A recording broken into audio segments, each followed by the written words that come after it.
ലാലേട്ടനെ നമുക്ക് ഡയറക്റ്റ് ചെയ്യുന്ന സമയത്ത് നമ്മൾ ഷോട്ടിൽ കാണുമ്പോൾ ഒരു ഡയമെൻഷൻ, അത് എഡിറ്റേബിളിലോട്ട് വരുമ്പം വേറൊരു ഡയമെൻഷൻ, അത് സീനിൽ എല്ലാം കൂടി കഴിഞ്ഞ് നമ്മൾ മ്യൂസിക്കലി ചെയ്ത് വരുമ്പം ഈ ഒരു നമ്മൾ ആ അതിന്റെ മീനിങ് മാറുന്ന പോലെ തോന്നും. ഇപ്പൊ ചില സീനുകളിലൊക്കെ ലാലേട്ടൻ ജൂനിയർ ആർട്ടിസ്റ്റിനെ പോലെ ബാക്കിലൊക്കെ നിൽക്കുന്നുണ്ട്. അപ്പം ചില സീനുകളിൽ മറ്റുള്ള ആർട്ടിസ്റ്റുകൾക്ക് സ്കോർ ചെയ്യുന്ന സമയങ്ങളിൽ ലാലേട്ടൻ ഭയങ്കരമായിട്ട് സൈലന്റ് പ്ലേ ചെയ്തിട്ടുണ്ട്. മോഹൻലാൽ എന്ന് പറഞ്ഞ സ്റ്റാറിനെ അല്ല, നമ്മൾ മോഹൻലാൽ എന്ന് പറഞ്ഞ ആക്ടറിനെയാണ് ചെയ്യാൻ പോകുന്നത്. അപ്പം ചില സീനുകളിലൊക്കെ നമ്മൾ ആ സ്റ്റാർഡത്തിനുള്ള റെസ്പെക്റ്റിനേക്കാൾ ഉപരി നമ്മൾ ആ ആക്ടറിനെയാണ് റെസ്പെക്ട് ചെയ്യേണ്ടത് എന്നുള്ളൊരു ഫീലിംഗ് ഉണ്ടായിരുന്നു. നല്ല വൈബുള്ളൊരു പാട്ടാണ്. നമുക്ക് ഒരു പക്ഷേ ഇനി ഗാനമേളകളിലൊക്കെ ചിലപ്പം ആ പാട്ട് വർക്കൗട്ട് ആകാൻ സാധ്യതയുള്ള പാട്ടാണ്. അങ്ങനെ ഒരു പാട്ട് കേട്ട് കഴിഞ്ഞപ്പം എനിക്ക് റിജക്ട് ചെയ്യാൻ പറ്റിയില്ല. എന്നാ പിന്നെ ഇത് വേണ്ട, അത് എന്നാ പിന്നെ ഞാൻ ഓർത്ത് എന്റെ മൈൻഡ് ഇങ്ങനെയായി. ഇനിയിപ്പോ രഞ്ജിത്തേട്ടൻ വന്ന് കേൾക്കുമ്പോഴത്തേക്കും രഞ്ജിത്തേട്ടനെ റിജക്ട് ചെയ്ത് കളയുമായിരിക്കും ഓർത്തു. പക്ഷെ രഞ്ജിത്തേട്ടൻ വന്നിട്ട് രഞ്ജിത്തേട്ടനും ഇത് ഒന്നും കൂടി ഇട്ടേ പറഞ്ഞിട്ട് ആ ടിക്കറ്റ് എടുത്ത് ഏതാണ്ട് ഇവിടെ വന്ന് കയറി ചോട്ടാ മുംബൈ കണ്ടതാണ് എനിക്ക് ഈ തിയേറ്ററിന്റെ ഓർമ്മ. അത് ഫാൻസിന്റെ ഒച്ചയും ബഹളവും കയ്യടികളും ഒക്കെ ഇടയിൽ നിന്നിട്ട് ഞാൻ ആദ്യമായിട്ടൊരു ക്രൗഡിന്റെ ഹൈ കണ്ട സിനിമ ചോട്ടാ മുംബൈ. അത് ഈ തിയേറ്ററിലാണ് കണ്ടത്. സിനിമ എന്നെ സംബന്ധിച്ച് ഹാപ്പിനെസ് ആണ്.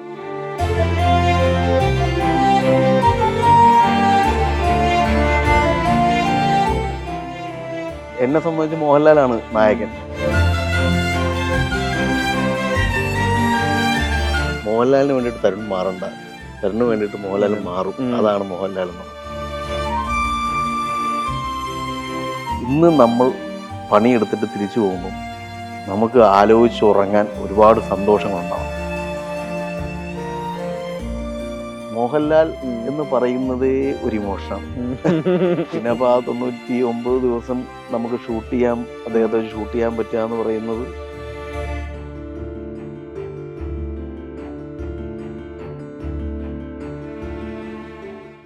തുടരും റിലീസാകാൻ പോകുന്നു. സംവിധായകൻ തരുൺ മൂർത്തിയാണ് ക്യൂ സ്റ്റുഡിയോയിൽ. സ്വാഗതം. Thank you. ആദ്യം ചോദിക്കാനുള്ളത്, മോഹൻലാൽ മാജിക്കിനെ പറ്റി പലതവണ പല ആവർത്തി പല സംവിധായകർ പറഞ്ഞിട്ടുണ്ട്. അതിപ്പോൾ ഈ പറയുന്ന പോലെ 80s മുതലുള്ള എല്ലാ ഡെക്കേഡിലും ഈ മാജിക് റിപ്പീറ്റ് ചെയ്തിട്ടുണ്ട്.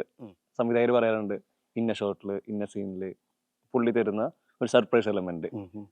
തരുൺ മൂർത്തിക്ക് എന്താണ് മോഹൻലാൽ മാജിക്? തുടരുമിൽ മോഹൻലാൽ മാജിക് കണ്ട് എക്സൈറ്റഡ് ആയോ? തുടരുമിൽ ഈ പറയുന്ന ഒരുപാട് മൂമെന്റുകളുണ്ട്.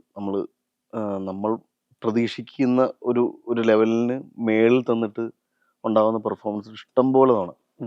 എനിക്ക് തോന്നുന്നു നമ്മൾ വിരലുണ്ടാവുന്നതിന് അപ്പുറത്തേക്ക് അങ്ങനത്തെ ഇവൻ ചെറിയൊരു നോട്ടങ്ങളിൽ പോലും എനിക്ക് അതിനേക്കാൾ ഉപരിയായിട്ട് പറയണത്, എനിക്ക് ലാലേട്ടനെ നമുക്ക് ഡയറക്റ്റ് ചെയ്യുന്ന സമയത്ത് നമ്മൾ ഷോട്ടിൽ കാണുമ്പം ഒരു ഡയമെൻഷൻ, അത് എഡിറ്റേബിളിലോട്ട് വരുമ്പം വേറൊരു ഡയമെൻഷൻ, അത് സീനിൽ എല്ലാം കൂടി കഴിഞ്ഞ് നമ്മൾ മ്യൂസിക്കലി ചെയ്ത് വരുമ്പം ഈ ഒരു നമ്മൾ ആ അതിന്റെ മീനിങ് മാറുന്ന പോലെ തോന്നും. അപ്പൊ അതാണ് എനിക്ക് ലാലേട്ടൻ്റെ ഒരു മാജിക്കായിട്ട് തോന്നണം. ഇപ്പം നമ്മൾ പറഞ്ഞു കൊടുത്ത് പെർഫോം ചെയ്യുമ്പോൾ വളരെ സിമ്പിളായിട്ട് നാച്ചുറലായിട്ട് ചെയ്യുന്നതിൻ്റെ എന്താണ് ഇതിന് മാത്രം ചെയ്തതെന്ന് നമുക്ക് തോന്നും. പക്ഷെ എഡിറ്റേബിൾ വരുമ്പോഴാണ് അതിന്റെ പ്രോപ്പറായിട്ട് എന്താണ് ആ ചെയ്ത ചെറിയൊരു മൈന്യൂട്ടായിട്ട് കണ്ണിന്റെ ഒരു അനക്കത്തിന് പോലും ഒരു മീനിങ് തോന്നും. അതും കഴിഞ്ഞിപ്പോ മ്യൂസിക് കൃത്യമായ മ്യൂസിക്കലി അതിന് അണ്ടർലേ ഒക്കെ ചെയ്ത് കഴിയുമ്പം കംപ്ലീറ്റ്ലി വേറൊരു പരിപാടിയായിട്ട് തോന്നും. അപ്പൊ അതാണ് എനിക്ക് മോഹൻലാൽ മാജിക്കായിട്ട് ഒരുപാട് പേര് പറഞ്ഞു കേട്ടിട്ടുണ്ട്. ചെയ്യുമ്പോൾ നമുക്കൊന്നും ചെയ്യുന്നില്ല എന്ന് തോന്നും, പക്ഷെ എഡിറ്റിൽ കാണുമ്പോൾ. പക്ഷെ അത് ലിറ്ററലി ഞാനത് നിഷാദുമായിട്ടും ഡിസ്കസ് ചെയ്തിട്ടുണ്ട്. പക്ഷേ ഇത് ഞാൻ ഷൂട്ട് ചെയ്യുമ്പോൾ എനിക്കൊന്നും തോന്നിയില്ല. പക്ഷെ എഡിറ്റ് കാണുമ്പോൾ അത് ആ ഒരു എക്സൈറ്റ്മെന്റും അതാണ് എന്നെ സംബന്ധിച്ച് മോഹൻലാൽ മാജിക്. പിന്നെ ഷൂട്ട് ചെയ്യണ സമയത്ത് ചില പർട്ടിക്കുലർ സീനുകളിൽ നമ്മൾ വിചാരിച്ചതിന് മേളിലുള്ള പെർഫോമൻസിൽ വന്നിട്ടുണ്ട്. അതിന്റെ എക്സൈറ്റ്മെന്റ് ഉണ്ടായിട്ടുണ്ട്. ഇനി പലതും എനിക്ക് ചിലപ്പം ആഫ്റ്റർ റിലീസ് അപ്പൊ അങ്ങനെ ഉള്ള കാര്യങ്ങൾ ഇഷ്ടം പോലെ സംഭവിച്ചിട്ടുണ്ട്. ഇതെല്ലാം പറയുമ്പോൾ ഈ ഫീഡ് ചെയ്യുന്നത് ഒരു ആക്ടറെ കൊണ്ട് പെർഫോം ചെയ്യിപ്പിക്കുന്നത്, തരുൺ ആക്ടിങ് പേഴ്സ് ചെയ്തിരുന്ന ആളാണ്, ബാക്ക് ഡ്രോപ്പിൽ ആക്ടിങ് ഉണ്ട്. ഡയറക്റ്റ് ചെയ്യുന്ന സമയത്ത് കുറച്ചും കൂടി ഇപ്പോൾ ഓപ്പറേഷൻ ജാവ ആകുമ്പോൾ കമ്പാരിറ്റീവ്ലി പുതിയ ആളുകളായിരുന്നു. അതായത് ഒരു മെയിൻ സ്ട്രീമിലെ മേജർ ലൈനിലുള്ളവരല്ലായിരുന്നു. സൗദി ഒരു തിയേറ്റർ ആർട്ടിസ്റ്റ് അതിന്റെ പാർട്ടാണ്. ഇവിടെ ഒരു മോഹൻലാൽ ശോഭന ഡെക്കേഡിലായിട്ട് മലയാള ഇൻഡസ്ട്രിയുടെ കൂടെ സഞ്ചരിക്കുന്ന വലിയൊരു ആക്ടർ. പുള്ളിക്ക് എന്ത് ഫീഡ് കൊടുക്കുന്നു? അതെനിക്കൊന്ന് എല്ലാവരും ക്യൂരിയോസിറ്റി ആയിരിക്കും. മോഹൻലാലിന് എന്ത് ഫീഡ് കൊടുക്കുന്നു, അത് എത്രമാത്രം കൊടുക്കണം, കുറച്ച് കൊടുത്താൽ മതിയോ, എങ്ങനെയാണ് ആക്ടർ പെർഫോം ചെയ്യിപ്പിക്കുന്നത്, പ്രത്യേകിച്ച് തുടരും എടുക്കുകയാണെങ്കിൽ? അല്ല അത് ഇപ്പം ഈ സിനിമ കമ്മിറ്റ് ചെയ്ത സമയത്ത് എൻ്റെ മനസ്സിൽ കൂടി ഓടിക്കൊണ്ടിരുന്ന ചോദ്യങ്ങൾ എങ്ങനെയാണ് ഞാൻ ലാലേട്ടനെ ഡീൽ ചെയ്യാൻ പോകുന്നത്. അപ്പം അത് ഭയങ്കര ടെൻഷനായിരുന്നു. ഈ നമ്മൾ കമ്മിറ്റ് ചെയ്തിട്ട് പടം അടുക്കും തോറും ഞാൻ മോഹൻലാൽ, ശോഭന എന്ന് പറയുന്ന 2 ലെജൻഡറി ആയിട്ടുള്ള ആക്ടേഴ്സിനെ എന്താണ് പറഞ്ഞു കൊടുക്കേണ്ടത്, അവർക്ക് എങ്ങനെയാണ് അവർക്ക് ഫീഡ് ചെയ്യേണ്ടത്. ഇപ്പം എൻ്റെ രീതികൾ ഒരു നോർമൽ സിനിമ സ്കൂളിൽ നിന്ന് വന്ന ആളല്ല. എൻ്റെ സിലബസ് ഓൺ ക്രിയേറ്റഡ് സിലബസ്.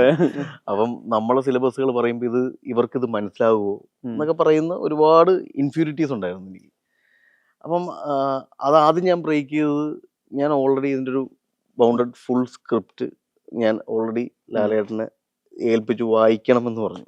ഞാൻ ജനതേട്ടനും കൂടെ ഒരുമിച്ച് പോയിട്ടാണ് പറഞ്ഞത്, നമ്മൾ ഇതാണ് ലാലേട്ടൻ ഷൂട്ട് ചെയ്യുന്നത്, ചെറിയ ഇംപ്രവൈസേഷൻസും ഒക്കെ ഓൺ സ്പോട്ട് നമ്മൾ ചെയ്യുന്നാലും ബേസ് ഇതാണ്, ഇത് വായിച്ചാൽ നമ്മുടെ സിനിമ എന്താണെന്ന് കൃത്യമായിട്ട് കിട്ടും എന്ന് പറഞ്ഞു.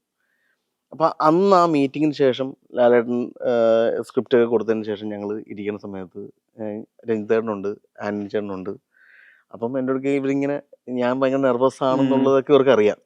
അപ്പം എന്താണ് ടെൻഷൻ ഉണ്ടോ എന്നൊക്കെ ചോദിക്കുന്നുണ്ട് ആന്റണി ചേട്ടനൊക്കെ ചോദിക്കാം. അപ്പം ഇല്ല ഏട്ടാ ഓക്കെയാണ് എല്ലാവരും നമ്മുടെ ടീമല്ലേ കൂടെ ഉള്ളത്, ഷായി ചേട്ടനുണ്ട്, രഞ്ജിത്തേട്ടനുണ്ട്, എല്ലാവരും ഒരു ടെൻഷനും വേണ്ടെന്നൊക്കെ പറയുന്നുണ്ട്. അപ്പം അന്ന് എൻ്റെ അടുക്കൽ ആന്റണി ചേട്ടൻ പറഞ്ഞൊരു വാക്കുണ്ട്. അതായത് മോഹൻലാൽ എന്ന് പറഞ്ഞ നടന് വേണ്ടി സംവിധാനം ചെയ്യാൻ വേണ്ടി സംവിധായകരെത്തുമ്പോൾ ഈ പറയുന്ന ലാലേട്ടന് വേണ്ടിയിട്ടൊരു വേൾഡ് അവരുണ്ടാക്കും. അവിടെയാണ് ഇതിന്റെ അപകടം ഇരിക്കണതെന്ന് പറഞ്ഞു. സ്റ്റാറിന് വേണ്ടിയിട്ടുള്ള കാണുമ്പോൾ ഒരു ഭ്രമം വന്നിട്ട് ഇവരങ്ങോട്ട് മാറാൻ ശ്രമിക്കും. മാറി ഇവരൊരു ലോകം ഉണ്ടാക്കി എന്നിട്ട് അതാവും സിനിമ. അപ്പം അത് വേണ്ട. ഇപ്പം ഞങ്ങൾ തരുണിനെ ചൂസ് ചെയ്തിരിക്കുന്നത്, തരുണിനെ ഞങ്ങൾ സെലക്ട് ചെയ്തിരിക്കുന്നത്, തരുൺ ആണ് ഈ സിനിമ ചെയ്യേണ്ടതെന്ന് പറയാനുള്ള കാരണം തൻ്റെ ഒരു വർക്കിംഗ് പ്രോസസ്സും കാര്യങ്ങളും ഒക്കെ ഞങ്ങൾ കേട്ടിട്ടുണ്ട്. തൻ്റെ ഒരു വേൾഡ് സെറ്റിംഗ് അറിയാം, തരുണിൻ്റെ വേ ഓഫ് ഫിലിം മേക്കിംഗ് അറിയാം. അപ്പം തരുണിൻ്റെ വേൾഡിലേക്ക് മോഹൻലാൽ എന്ന് പറഞ്ഞ നടനെ കൊണ്ടൊന്ന് നിർത്തിയാൽ മതിയെന്ന്. അത് ചെയ്തു കഴിഞ്ഞാൽ ഈ പരിപാടി നമ്മൾ വിചാരിച്ച പോലെയാണ്. മോഹൻലാലിന് വേണ്ടിയിട്ട് തരുൺ മാറണ്ട, തരുണിന് വേണ്ടിയിട്ട് മോഹൻലാൽ മാറും, അതാണ് മോഹൻലാൽ എന്ന് പറഞ്ഞത്. അത് ആ ഒരു പോയിന്റിൽ നിന്നാണ് എനിക്ക് കോൺഫിഡൻസ് വന്നു തുടങ്ങിയത്. ഓക്കെ, ഞാൻ പറയുന്ന രീതിയിലേക്ക് മാറാൻ പറ്റും എന്ന് പറയുന്ന അതെനിക്ക് എന്തോ ഒരു സൂചന തന്ന പോലെ തോന്നി. അപ്പം ആ വേൾഡ് സെറ്റ് ചെയ്യാൻ പിന്നെ ഞാൻ ഡിസൈഡ് ചെയ്തു. പിന്നെ ഞാൻ മനസ്സിലാക്കി, നമ്മൾ ലാലേട്ടൻ്റെ അടുക്കെ ഒരു സീൻ പറയുമ്പം നമ്മൾ അഭിനയിച്ചൊന്നും കാണിച്ചു കൊടുക്കേണ്ട കാര്യമില്ല. ഭയങ്കര ഇപ്പം ഓൾറെഡി ആ ക്യാരക്ടർ എന്താന്ന് നമ്മൾ സ്ക്രിപ്റ്റ് വൈസ് അദ്ദേഹം വായിച്ചിട്ടുണ്ട്. അദ്ദേഹം അതിന്റെ ഈച്ച് ആൻഡ് എവരിത്തിങ്ങിനെ പറ്റി വളരെ ബോധേഡാണ്. ഈവൻ ചെറിയ കാര്യങ്ങൾ സംസാരിക്കുമ്പോൾ പോലും അയാൾ അങ്ങനെയല്ലേ, അയാൾ ആ സമയത്ത് അങ്ങനെയല്ലേ ചെയ്യുള്ളൂ എന്നൊക്കെ നമ്മൾ ചോദിക്കും. അപ്പൊ ആ ചോദ്യങ്ങളിൽ നിന്ന് മനസ്സിലാക്കാം അദ്ദേഹം അത്രയേറെ ഡീറ്റെയിൽഡ് ആണ് സ്ക്രിപ്റ്റിൽ എന്നുള്ള കാര്യം. പിന്നെ നമ്മൾ എൻ്റെ ഒരു പ്രോസസ് വെച്ചാൽ നമ്മളൊരു സീൻ കമ്പോസ് ചെയ്യും, ഒരു സ്റ്റേജിങ് സെറ്റ് ചെയ്യും. ഷായിച്ചോണ്ട് പറയും, ഷായിച്ചോട് ഇങ്ങനെയാണ് അതിൻ്റെ ഒരു പ്ലേ സെറ്റ് ചെയ്യുന്നത്. അപ്പം കുറച്ചും കൂടി നമ്മൾ ഈ സിനിമയിൽ ഫോളോ ചെയ്തിരിക്കുന്നത് ഈ പറയുന്ന ഒരു സ്റ്റേജ് പ്ലേ പോലെയാണ്.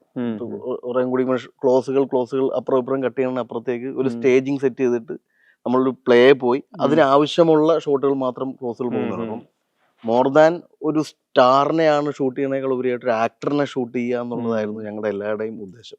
അപ്പൊ ചില സീനുകളിലൊക്കെ ലാലേട്ടൻ ജൂനിയർ ആർട്ടിസ്റ്റിനെ പോലെ ബാക്കിലേക്ക് നിൽക്കുന്നുണ്ട്. അപ്പം ചില സീനുകളിൽ മറ്റുള്ള ആർട്ടിസ്റ്റുകൾക്ക് സ്കോർ ചെയ്യുന്ന സമയങ്ങളിൽ ലാലേട്ടൻ ഭയങ്കരമായിട്ട് സൈലന്റ് പ്ലേ ചെയ്തിട്ടുണ്ട്. അപ്പൊ അങ്ങനെയുള്ള ഒരു ആറ്റിറ്റ്യൂഡിലോട്ടാണ് ഫിലിം മേക്കിംഗ് ചെയ്യേണ്ടത് എന്നുള്ളൊരു ധാരണ എല്ലാവർക്കും ആദ്യമേ തന്നെ ഞാൻ കൊടുത്തിരുന്നു. നമ്മളത് മോഹൻലാൽ എന്ന് പറഞ്ഞ സ്റ്റാറിനെ അല്ല, നമ്മൾ മോഹൻലാൽ എന്ന് പറഞ്ഞ ആക്ടറിനെയാണ് ചെയ്യാൻ പോകുന്നത്. അപ്പം ചില സീനുകളിലൊക്കെ നമ്മൾ ആ സ്റ്റാർഡത്തിനുള്ള റെസ്പെക്റ്റിനേക്കാൾ ഉപരി നമ്മൾ ആ ആക്ടറിനെയാണ് റെസ്പെക്ട് ചെയ്യേണ്ടത് എന്നുള്ളൊരു ഫീലിംഗ് ഉണ്ടായിരുന്നു. അപ്പം ഞാൻ ഒരിക്കലും ലാലേട്ടൻ്റെ അടുക്കൽ പോയിട്ട് ഇങ്ങനെ അഭിനയിക്കില്ല ലാലേട്ടാ, ഇങ്ങോട്ട് തിരിയണം, ഇങ്ങനെ ഒരിക്കലും അത് പറയാൻ പാടില്ല. അതാണ് ഏറ്റവും വലിയ ഫൂളിഷ്നെസ്. പക്ഷെ ഞാൻ സീനുകൾ തുടങ്ങുന്നതിന് മുന്നേ എൻ്റെ മുൻപത്തെ സീനിന്റെ ഇമോഷണൽ ഫ്ലോ ഇതാണ്, അത് കഴിഞ്ഞാൽ ഈ സീൻ ഇങ്ങനെ ആയിരിക്കും എന്ന് പറയുന്ന ഫീലിങ്സ് പോകണം. അതിനപ്പുറത്തേക്ക് പിന്നെ നമ്മളൊരു സ്റ്റേജിങ് കാണിച്ചു, ഇങ്ങനെയാണ് ഇവിടെ നിന്ന് ഇങ്ങനെ ഒരു പരിപാടിയാണ് പ്ലേ ചെയ്യുന്നത്. പിന്നെ അവർ രണ്ടിപ്പം ശോഭനയും മോഹൻലാലും ആണെങ്കിൽ അവരുടേതായ ഒരു ഇംപ്രവൈസേഷൻസും അല്ല അതിൻ്റെ ഒരു കെമിസ്ട്രി വരും. ഈ പറയുന്ന നമ്മൾ വിചാരിക്കുന്നതിന് മേളിലാണ് അവർ രണ്ടുപേരും വന്ന് ചെയ്യുന്ന കാര്യം. ഇപ്പൊ നമ്മൾ ഫീഡ് ചെയ്ത് കൊടുത്ത് രണ്ടുപേരും ഇപ്പം ശോഭന മാമിനെ ട്രീറ്റ് ചെയ്യുന്ന വേറെ രീതിയിലാണ്. ഇപ്പൊ ശോഭന മാം ഒരിക്കലും ഒരു ഇംപ്രവൈസ് നമ്മളെന്ന് വെച്ചാൽ ഓൺ സ്പോട്ട് വന്ന് പ്ലേ ചെയ്ത് അവിടെ വന്ന് പറഞ്ഞ് അത് ഇംപ്രവൈസ് ചെയ്യുന്ന ഒരു പ്രോസസ്സാണ്. മാം ഒരിക്കലും അങ്ങനെ ചെയ്യുന്ന ഒരു ആർട്ടിസ്റ്റ് അല്ല. കാരണം മാമിന് ഇതിനു മുമ്പ് ചെയ്തിരിക്കുന്ന സിനിമകളൊക്കെ വേറെ ആളുകൾ ഡബ് ചെയ്ത സിനിമയാണ്.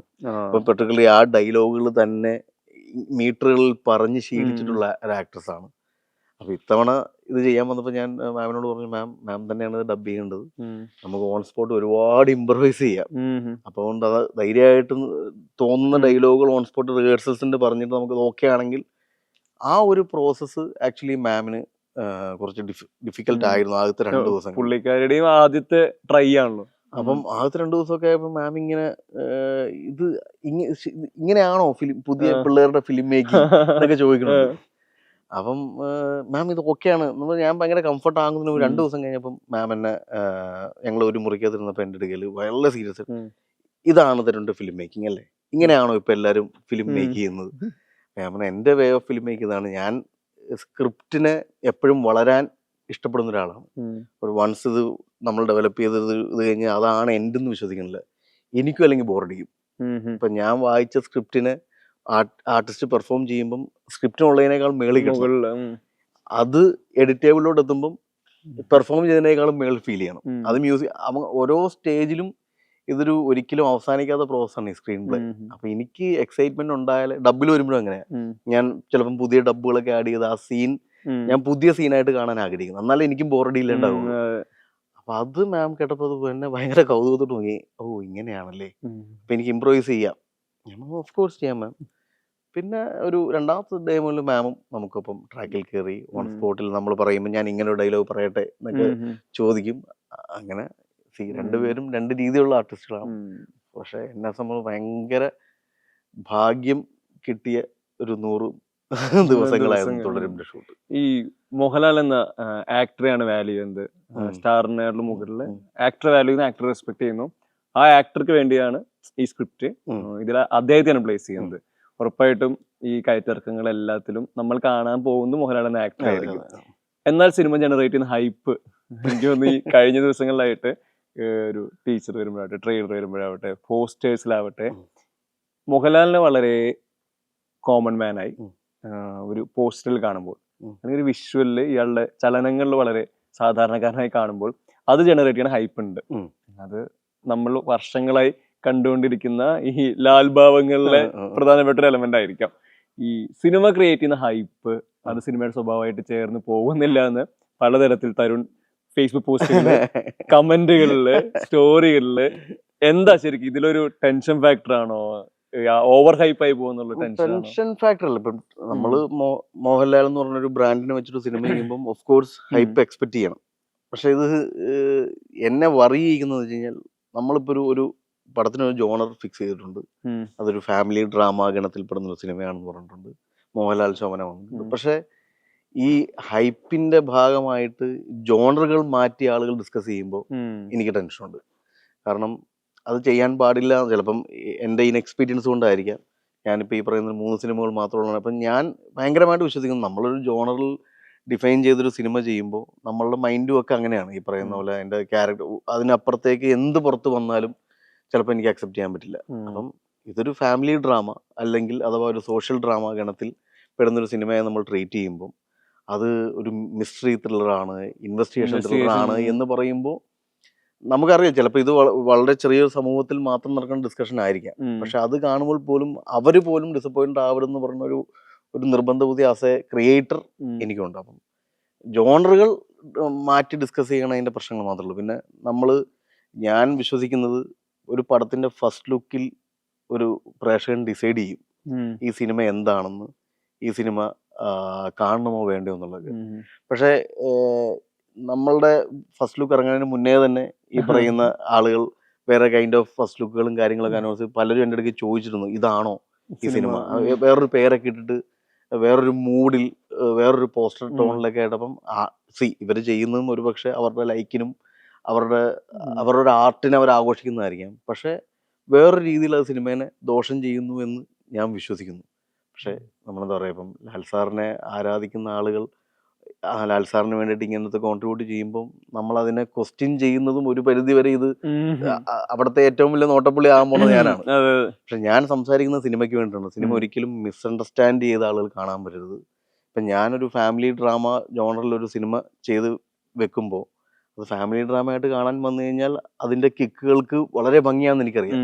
പക്ഷെ അതൊരു മിസ്റ്ററി ആണെന്ന് ഓൾറെഡി ആരൊക്കെയോ പറഞ്ഞു കേട്ട് മിസ്റ്ററി ആണെന്നുള്ളൊരു ജഡ്ജ്മെന്റിൽ വന്നു കഴിഞ്ഞാൽ എവിടെ മിസ്റ്ററി എന്ന് ചോദിച്ചോണ്ടിരിക്കും. അപ്പം അതിനെയാണ് ഞാൻ നിരന്തരം പോസ്റ്റുകൾ ഇട്ടും അല്ലെങ്കിൽ എന്തെങ്കിലും അങ്ങനെ ഹൈപ്പ് കയറുമ്പോൾ വളരെ ബോധപൂർവ്വം കമന്റ് ഇടണം. ചിലപ്പം ഞാൻ പറയുന്നത് അത് ചിലപ്പോൾ എൻ്റെ ഇൻമെച്യൂരിറ്റി ആയിരിക്കാം, അല്ലെങ്കിൽ എൻ്റെ ഇൻഎക്സ്പീരിയൻസ് ആയിരിക്കാം. പക്ഷെ ഞാൻ ആ സിനിമേനെ അത്രയേറെ ഇഷ്ടപ്പെടുന്നതുകൊണ്ടും ആ സിനിമ അത്രയേറെ ജനങ്ങൾക്ക് സ്വീകരിക്കപ്പെടണമെന്നുള്ള എൻ്റെ ഒരു ഭയങ്കരമായ, എൻ്റെ മാത്രമല്ല കേട്ടോ, എൻ്റെ ഓൾ ടീമിൻ്റെ, ഇവൻ നമ്മുടെ പ്രൊഡക്ഷൻ ഹൗസ് ആണെങ്കിൽ പോലും മിസ്ലീഡുകൾ വരുമ്പോഴത്തേക്കും നമുക്ക് ടെൻഷനുണ്ട്. ഇതെന്താ ഇവരിങ്ങനെയൊക്കെ ചെയ്യണേ, അത് ആളുകൾക്ക് നിരാശ ഉണ്ടാക്കൂലേ എന്ന് പറയുന്നൊരു ടെൻഷനുണ്ട്. ഇത് പറഞ്ഞപ്പോഴേ എനിക്ക് തോന്നുന്നു ഈ തുടരും ഒരു പോസ്റ്റ് റിലീസ് സിനാരിയോ എനിക്ക് തോന്നുന്നത് ഈ തരുൺ എന്ന മേക്കറുടെയും കൂടെ മുന്നോട്ടുള്ള ഫ്യൂച്ചറിനെ ഭയങ്കരമായിട്ട് ഡിപ്പെൻഡ് ചെയ്യുന്നുണ്ട്, ഇതിൻ്റെ ഒരു സക്സസ് ഫെയിൽ വാട്ട് എവർ ഇത് എന്നുള്ളത്. കാരണം ഒരുപക്ഷെ ഇതുകൊണ്ട് എൻ്റെ കരിയർ ഫേസ് മാറുന്നു, അല്ലെങ്കിൽ ചിലപ്പോൾ ഇതിൽ എന്തെങ്കിലും തരത്തിൽ ഒരു സാറ്റിസ്ഫാക്ഷൻ ഇഷ്യൂസ് വന്നു കഴിഞ്ഞാൽ തരുൺ ഒരു കൈൻഡ് ഓഫ് വിക്ടിം പോലെ ആവാളത് നമ്മൾ പല ആവർത്തി കണ്ടിട്ടുണ്ട് ഇങ്ങനെ പല അവസരങ്ങളിൽ. ഈ സിനിമയുടെ ഒരു റിലീസ് പോസ്റ്റ് റിലീസ് എന്താണ് ഇപ്പൊ ആലോചിക്കുമ്പോ? അല്ല, ഞാൻ ലാസ്റ്റ് നേരെ ആലോചിച്ചിട്ടുണ്ടോ ഇതിന്റെ ഒരു? അല്ല, ഈ സിനിമ ചൂസ് ചെയ്യുമ്പോൾ തന്നെ ഇതിന്റെ ഏറ്റവും ബെസ്റ്റ് ഞാൻ പറഞ്ഞ, ഇതിപ്പം നമുക്ക് എൻ്റെ ടാർഗറ്റ് ഒരിക്കലും ക്രോർ ക്ലബ്ബുകൾ എത്തിക്കുക എന്നുള്ളതല്ല. അത് നമ്മുടെ കയ്യിലുള്ള കാര്യമേ അല്ല. നമുക്കൊരു വളരെ ജസ്റ്റിഫൈഡ് ആയിട്ടുള്ള ഒരു സ്ക്രീൻ പ്ലേനെ അതിൻ്റെ ഏറ്റവും ബെസ്റ്റ് ആയിട്ടുള്ള രീതിയിൽ എക്സിക്യൂട്ട് ചെയ്ത് അതിന് ക്വാളിറ്റിയുള്ള സൗണ്ടും മ്യൂസിക്കും എഡിറ്റും ഈവൻ സ്വന്തം പ്രൊമോഷൻ പോസ്റ്റേഴ്സിൽ പോലും നമ്മളൊരു ക്വാളിറ്റി മെയിൻറ്റെയിൻ ചെയ്ത് പ്രേക്ഷകരുടെ മുന്നിൽ എത്തിക്കുക എന്നുള്ളൊരു ജോലി മാത്രമേ ആസ് എ മേക്കർ നമുക്ക് ചെയ്യാൻ പറ്റുള്ളൂ. ബാക്കിയൊക്കെ നമുക്ക് പ്രേക്ഷകൻ്റെ കയ്യിലുള്ള കാര്യങ്ങളാണ്.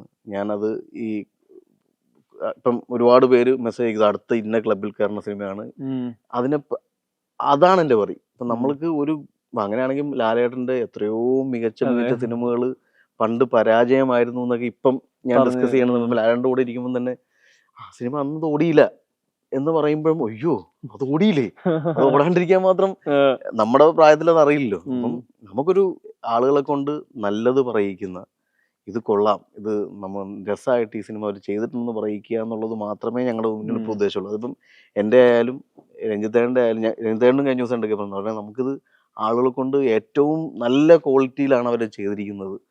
അതിൻ്റെ സൗണ്ടിങ്ങും അതിൻ്റെ മ്യൂസിക്കും അതിൻ്റെ എഡിറ്റും അതിൻ്റെ ഗ്രേഡും ഒക്കെ മലയാളത്തിൽ അവർ അതിനു വേണ്ടി ഒരു വലിയ എഫേർട്ട് എടുത്തിട്ടുണ്ട്. ഒരു ഗുഡ് സ്റ്റോറി ടെല്ലിംഗ് ആണ്, ഒരു ഗുഡ് ടീം പ്രോസസ്സാണെന്ന് പറയിക്കുക. അതാണ് ഞങ്ങളുടെ പ്രധാനപ്പെട്ട എയിം.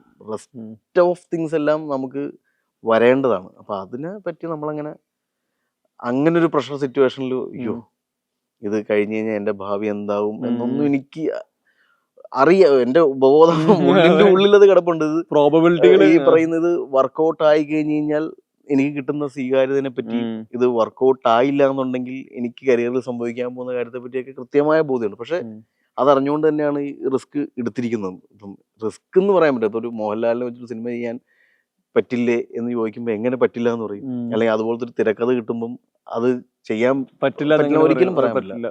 അപ്പോൾ പിന്നെ ഞാൻ മുമ്പും ഒരു ഇന്റർവ്യൂവിൻ്റെ അത് പറഞ്ഞാണ്, അതായത് മോഹൻലാൽ എന്ന് പറയുന്നൊരു ബ്രാൻഡിനൊപ്പം ചേരുമ്പോൾ നമുക്ക് കിട്ടുന്ന ഒരു എന്താ പറയുക, ആളുകൾക്ക് കിട്ടുന്ന ഒരു സ്വീകാര്യത. അപ്പം അതെനിക്ക് ഫീൽ ചെയ്യുന്നുണ്ട് ശരിക്കും പറഞ്ഞാൽ. ഞാൻ കഴിഞ്ഞ ഒരു 1.5 വർഷമായിട്ട് ആളുകൾ തരുന്ന ആ ഒരു കരുതലും സ്നേഹവും ഉണ്ട്. മോഹൻലാൽ എന്ന് പറഞ്ഞ ആക്ടറിനെ വെച്ച് സംവിധാനം ചെയ്യുന്ന ഒരു ഡയറക്ടറാണ്.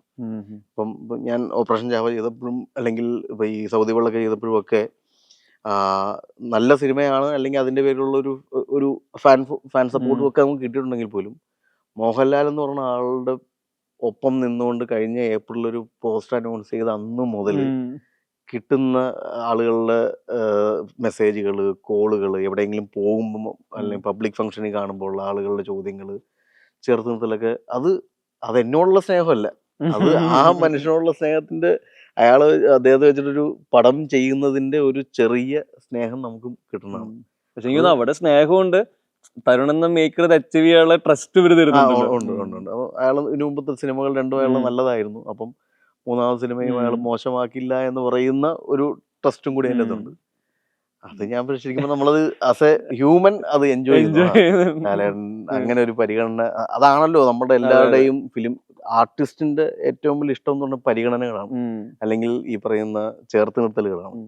അതെനിക്ക് സൗദി ചെയ്തതിനേക്കാളും ഓപ്പറേഷൻ ചെയ്തതിനേക്കാളും കൂടുതലാണ് ഒരു പടം അനൗൺസ് ചെയ്തത്, ഒരു പ്രീ റിലീസിൽ തന്നെ ഇതെല്ലാം. അപ്പം ഈ അതുപോലെ തന്നെ വിമർശനങ്ങളുണ്ട് കേട്ടോ. ഈ പറയുന്ന പോലെ നമ്മൾ അവർക്ക് ഇഷ്ടമില്ലാത്ത രീതിയിൽ എന്തെങ്കിലും ചെയ്തു കഴിഞ്ഞാൽ അതേപോലെ ഒരു വിമർശിക്കുകയും ചെയ്യും.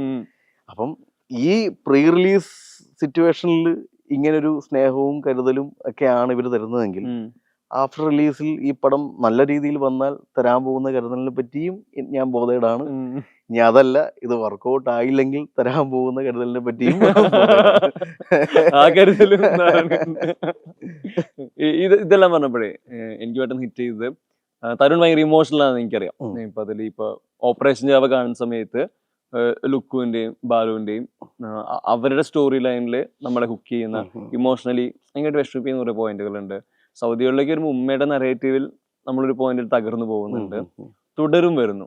എനിക്ക് ചോദിക്കാനുള്ളത് ഇതിൽ ഇവരുടെ രണ്ടുപേരും ഇമോഷണൽ അല്ല, തരുൺ എന്ന മേക്കർ എത്ര ഇമോഷണലാണ് സിനിമ ചെയ്യുമ്പോൾ, ഒപ്പം തുടരും ചെയ്യുന്ന സമയത്ത് ഈ ഇമോഷൻ ഡെലിവറി ചെയ്യാന്നുള്ളത്. ഇവരാണ് ഇത്ര ആർട്ടിസ്റ്റുകൾ വേറെ ഉണ്ടല്ലോ, ഇവരോട് എല്ലാം ഇത് കമ്മ്യൂണിക്കേറ്റ് ചെയ്ത് കണക്ട് ചെയ്ത് ഔട്ട് കൊടുക്കുക. ഈ ഹൗ ഇമോഷണൽ ആണ് കരയുക എന്നുള്ളതല്ല എന്നെ സംബന്ധിച്ച് ഇമോഷൻ. ഇപ്പം കണ്ണ് നിറഞ്ഞൊഴുകുക, അല്ലെങ്കിൽ ഒരു ഒരു നമ്മൾ കണ്ടൊരു സീൻ അതിൻ്റെ ഏറ്റവും ബെസ്റ്റ് ഔട്ട്പുട്ടിൽ വരുമ്പോൾ എൻ്റെ കണ്ണ് നിറയാറുണ്ട്. ഇപ്പം നല്ലൊരു ഹ്യൂമർ സിറ്റുവേഷൻ ആണെങ്കിൽ പോലും നമ്മൾ എഴുതി വെച്ചിരിക്കുന്നതിനേക്കാളും മേളിൽ ആർട്ടിസ്റ്റുകൾ പെർഫോം ആയി വരുമ്പോൾ എൻ്റെ കണ്ണ് നിറഞ്ഞു ഊഫ് എന്ന് പറഞ്ഞൊരു ഫീൽ ഇടും. സെറ്റ് സുപ്രീം ഹാപ്പിനെസ് ഉണ്ട്. അപ്പൊ ചില സമയത്ത് നമ്മൾ ഷായിച്ചേട്ടനൊക്കെ കൂടെ ആണെങ്കിൽ ഷായിച്ചേട്ടൻ്റെ തോളത്ത് പോയിട്ട് അങ്ങനെ ഒരു പരിപാടി പിടിക്കാറുണ്ട്. അല്ലെങ്കിൽ എൻ്റെ തൊട്ടടുത്തൊക്കെ ആയിട്ട് തന്നെ ആയിരിക്കും ചിലപ്പോൾ സുനിലേട്ടൻ ഉണ്ടാകാറുള്ളത്. അപ്പം എനിക്ക് ഈ പെർട്ടിക്കുലർ ആയിട്ടൊരു സീൻ ഷൂട്ട് ചെയ്യുന്ന സമയത്ത് സുനിലേട്ടൻ ഭയങ്കരമായിട്ട് ഇമോഷണലായി. സുനിലേട്ടൻ മാറ്റിയെടുത്തിട്ട് പറഞ്ഞു, ഞാനൊരു കുറേ നാളായി ഈ സിനിമ വെയിറ്റ് ചെയ്തിരുന്നത്, അല്ലെ ഒരുപാട് ഡയറക്ടേഴ്സ് ചെയ്യാൻ പറ്റുമോ ഇല്ലയോ എന്നൊക്കെ പല രീതിയിൽ പോയിട്ടുണ്ടെങ്കിൽ പോലും ലാസ്റ്റ് അത് കറക്റ്റായിട്ടൊരു സ്ഥലത്തേക്കാണ് വന്നെത്തിയത് എന്ന് എനിക്കിപ്പം തോന്നണമെന്ന് പറഞ്ഞൊരു ഹഗ്. അതെന്നെ സംബന്ധിച്ച് ഭയങ്കര ഇമോഷണലാണ്. ഈ പറയുന്ന പോലെ അതൊരു ഇമോഷണൽ മൂവ്മെൻ്റ് ആണ് ഈ സിനിമയിൽ. പിന്നെ ഈ പറയുന്ന പോലെ എന്താ പറയുക, ഇപ്പം ലാലേട്ടനിൽ നിന്ന് ചില കാര്യങ്ങൾ കിട്ടുമ്പോൾ എനിക്കൊരു ആഫ്റ്റർ റിലീസിൽ പറയാവുന്നൊരു വലിയൊരു എലിമെൻ്റ് ഉണ്ട്. പക്ഷേ എന്നാൽ പോലും അത് ഞാൻ ഷൂട്ട് ചെയ്തുകൊണ്ടിരിക്കുന്ന സമയത്ത് എൻ്റെ അടുത്ത് ബിനു ഒക്കെ ഇരിപ്പുണ്ട്. അപ്പം ഞാൻ ആ സീൻ എടുത്തുകൊണ്ടിരിക്കുമ്പോഴത്തേക്കും കട്ട് വിളിക്കാൻ പറ്റാണ്ട് ഇരിക്കുന്ന സിറ്റുവേഷനാണ്. അപ്പം അത് എന്താണ് അവിടെ സംഭവിച്ചതെന്ന് എനിക്കറിയില്ല. അപ്പം അത് കട്ട് വിളിക്കണോ അത് ലാലേട്ടൻ എന്തെങ്കിലും മിസ്റ്റേക്ക്, പക്ഷെ അത് it's A part of acting ആയിരുന്നു. അപ്പം ബിനു എൻ്റെ ഇങ്ങനെ കാലെ പിടിച്ച് നീ കട്ട് വിളിക്കല്ലേ, പെർഫോമൻസ് ആണ് എന്ന് പറഞ്ഞ് ഞങ്ങൾ നിൽക്കുന്ന സിറ്റുവേഷൻ ഉണ്ട്. അപ്പം അതങ്ങനെ ഒരുപാട് ഇമോഷൻസ് ഉണ്ട്. ഈ പറയുന്ന നമുക്ക് മോഹൻലാൽ എന്ന് പറയുന്നതേ ഒരു ഇമോഷനാണ്. പിന്നെ അപ്പൊ ആ 99 ദിവസം നമുക്ക് അദ്ദേഹത്തെ ഷൂട്ട് ചെയ്യാൻ പറ്റുക എന്ന് പറയുന്നത് എവറി ഡേ നമുക്ക് എന്തെങ്കിലും. ഞാൻ എൻ്റെ എല്ലാ ടീമിനോടും ഞാൻ ഡെയിലി ഉള്ള മീറ്റിങ്ങിൽ പറയും, ഇന്ന് നമ്മൾ പണിയെടുത്തിട്ട് തിരിച്ചു പോകുമ്പം നമുക്ക് ആലോചിച്ച് ഉറങ്ങാൻ ഒരുപാട് സന്തോഷങ്ങളുണ്ടാവും. ആ ഒരു ആത്മാർത്ഥത നിങ്ങൾ ഇതിനോട് ചെയ്താൽ മതി എന്ന് എപ്പോഴും പറയാറുണ്ട്. അപ്പം എനിക്ക് ഈ ഷൂട്ടിംഗ് സമയങ്ങളിലൊന്നും ഉറക്കത്തിനൊന്നും ഒരു പ്രശ്നമില്ല. കഴിഞ്ഞ് കഴിഞ്ഞാൽ ഞാൻ ഭയങ്കര ഹാപ്പി ആയിട്ട് ഉറങ്ങി അടുത്ത ദിവസം രാവിലെ കൃത്യം 6 മണിക്ക് പുറത്തേക്ക് ഇറങ്ങി വെയിറ്റ് ചെയ്ത് നിൽക്കുക എന്നുള്ളത്, അല്ലാണ്ട് അതിൻ്റെ ഒരു മടിയൊന്നുമില്ല. സോ ബിക്കോസ് ആ മൂവി അത്രയേറെ ഇമോഷണലി ഞങ്ങളെ ആസ് എ ടീം ഞങ്ങളെ ഹോൾഡ് ചെയ്ത് നിർത്തുന്നുണ്ട്, ഒരു ഫാമിലി പോലെ നിർത്തുന്നുണ്ട്. ഞങ്ങളുടെ ഒരു ബോണ്ടിങ് അത്ര വലുതാണ്. ഓൾ ടീം, ഞാൻ പറഞ്ഞ from DOP side, assistant directors, എൻ്റെ കോ ഡയറക്ഷൻ ടീം, ഷായിച്ചേട്ടൻ്റെ ടീം, ആർട്ട് ചെയ്യുന്ന ഗോകുലണ്ണയും, വിഷ്ണു ഇപ്പം ചെയ്യുന്ന ജെയ്ക്സ്, എല്ലാവരും ആണെങ്കിൽ പോലും ഞങ്ങൾക്കൊരു ഒറ്റ ഇമോഷൻ ഉള്ളൂ, we are doing a Mohanlal movie. ഞങ്ങൾക്കത് ഞങ്ങളുടെ കരിയറിലെ ഏറ്റവും ബെസ്റ്റ് ആയിരിക്കണം എന്ന് പറയുന്നൊരു വാശിയാണ് ആ ഇമോഷൻ. ഇത്രയൊക്കെ എനിക്ക് തോന്നുന്നത് ഇപ്പോൾ തുടരുന്നൊന്നും മാറി നിന്ന് കഴിഞ്ഞാൽ നമ്മൾ ഇരിക്കുന്ന സ്പേസ്, ഈ പറയുന്ന ഇമോഷൻ്റെ എല്ലാം നമ്മൾ ആ കൊണ്ട് ആ ബണ്ടിലെല്ലാം ഇറക്കി വയ്ക്കുന്ന സ്ഥലമാണ് ഒരു തിയേറ്റർ സ്പേസ്.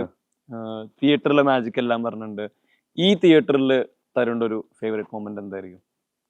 ഇപ്പം 10-18 വർഷങ്ങൾക്ക് മുമ്പുള്ളതാണ്. ഞാൻ ആദ്യകാലങ്ങളിലൊക്കെ സിനിമ കാണാൻ പോകുന്നതൊക്കെ ഫാമിലിക്കൊപ്പമാണ്. വൈക്കമാണ് എൻ്റെ വീട്. അപ്പം വൈക്കത്ത് നൈസ് എന്ന് പറഞ്ഞ തിയേറ്ററുണ്ട്. അവിടെ ആയിരിക്കും മിക്കപ്പോഴും ഞങ്ങളുടെ ഒരു ഞായറാഴ്ചകളാണ്. പണ്ട് അങ്ങനെയാണല്ലോ. ഇപ്പം ഒരു സ്കൂട്ടറിൽ കയറി അച്ഛനും അമ്മയും ഞാനും കൂടി അങ്ങോട്ട് പോകുന്നു, കണ്ടിറങ്ങി വരുന്നു. അപ്പോൾ അത് ഏകദേശം ഞങ്ങളുടെ എൻ്റെ ഒരു +2 കാലഘട്ടം വരെയൊക്കെ ഞാൻ അച്ഛൻ്റെ അമ്മയുടെയും കൂടെ സിനിമ കണ്ടിട്ടുള്ളൂ. അല്ലാണ്ട് ഒറ്റയ്ക്ക് പോയി കാണുന്ന അന്നത്തെ ഒരു രീതിയിലൊന്നും അതൊന്നും ഇല്ല. ഇപ്പം കവിത തിയേറ്ററിലാണ് നമ്മൾ പിരിക്കണേ. കവിത തിയേറ്ററിന് എൻ്റെ ഓർമ്മയിൽ ഒരു 18 വർഷം മുമ്പുള്ള കാര്യമാണ്. ബേസിക്കലി ഞാൻ വൈക്കംകാരനാണ്. വൈക്കത്ത് അടുത്തുള്ള തിയേറ്റർ നൈസാണ്. അപ്പം എൻ്റെ ആ ചെറുപ്പകാലങ്ങളും മൊത്തം അച്ഛൻ്റെ അമ്മയുടെയും കൂടെ സിനിമ കണ്ടുള്ളൂ. ഈ പറയുന്ന മോഹൻലാൽ, സത്യനന്ദിക്കാട്, ശ്രീനിവാസൻ, പ്രിയദർശൻ എന്ന് പറയുന്ന കൂട്ടുകെട്ടുള്ള സിനിമകളാണ് ഒരു 80% ചെറുപ്പകാലത്ത് കണ്ടിട്ടുള്ളൂ. ബാക്കി ആക്ടേഴ്സിൻ്റെ ഒക്കെ ഉണ്ട് എന്നൊക്കെ ഞാൻ മനസ്സിലാക്കുന്നത് എനിക്ക് ഒരു 8ാം ക്ലാസ്സിലൊക്കെ എത്തിയപ്പോഴാണ്. അതിൻ്റെയൊക്കെ ഒരു സ്റ്റേജിങ്, ഇങ്ങനെ ഇത്രയും ആക്ടേഴ്സ് ഉണ്ട്, അവരുടെ സിനിമകൾക്കും ഇത്രയും ആളുകളുണ്ടെന്നൊക്കെ മനസ്സിലാകുന്നത് എൻ്റെ ഒരു ഹൈസ്കൂൾ ലെവൽ മുതലാണ്. അതിനു മുമ്പ് എന്നെ സംബന്ധിച്ച് മോഹൻലാലാണ് നായകൻ. സിനിമ ഈസ് ഫോർ മോഹൻലാൽ, അതേ കണ്ടിട്ടുള്ളൂ. അപ്പം ഒറ്റയ്ക്ക് പോയി സിനിമ കാണാൻ പറ്റുമോ, അല്ലെങ്കിൽ ഒറ്റയ്ക്ക് പോയി സിനിമ കാണാൻ, അല്ലെങ്കിൽ ഈ ഫാൻസിനൊപ്പം ഇരുന്ന് സിനിമ കാണണം എന്നൊക്കെ പറയുന്നതിൻ്റെ ഒരു ഫീല് പലരും പറഞ്ഞു കേട്ടിട്ടുണ്ടെങ്കിൽ പോലും ഒരിക്കലും എൻ്റെ അച്ഛനും അമ്മയൊന്നും അങ്ങനെ ഫാൻസിനൊപ്പം ഒന്നും, അവർക്കിങ്ങനെ സമാധാനത്തോടെ ഇരുന്ന് കാണുക, ബാൽക്കണിക്കകത്തിരിക്കുക, ഫാമിലിക്കൊപ്പം ഇരിക്കുക, ഈച്ച് ആൻഡ് എവരിത്തിങ് കേൾക്കണം എന്നൊക്കെ പറയുന്നൊരു ആളുകളാണ് എൻ്റെ അച്ഛനൊക്കെ. ഞാനും അങ്ങനത്തെ ഒരാളാണ്. അപ്പോൾ എനിക്കും ഇങ്ങനെ ഈ ക്രൗഡിൻ്റെ അകത്തിരുന്ന് കാണുക, ഒച്ചയുമ്പോഴോ എനിക്കെല്ലാം കേൾക്കണം. അതായത് നമുക്ക് സിനിമയുടെ സെൻസർ കാർഡ് പോലെ കണ്ടു തുടങ്ങണം, സർട്ടിഫിക്കറ്റ് പോലെ കണ്ടു. അതിൻ്റെ ഇടയിൽ എന്തെങ്കിലും മിസ്സായി പോവാം. അപ്പം ഇവൻ അങ്ങനെ കാണാൻ പറ്റില്ലെങ്കിൽ ആ സിനിമ കാണണ്ടെന്ന് പറഞ്ഞ് ഇറങ്ങിപ്പോട്ട്. കാരണം അവിടെ നിന്നേ കണ്ടു തുടങ്ങണം. ആ ശബ്ദം, ആ ശ്വാസകോശത്തെ പറ്റി പറയുന്നത്, അതങ്ങനെ ഒരു ത്രൂ ഔട്ട് കാണുക എന്നുള്ളൊരു, അതാണ് എൻ്റെ സിനിമയുടെ ഇമോഷൻ.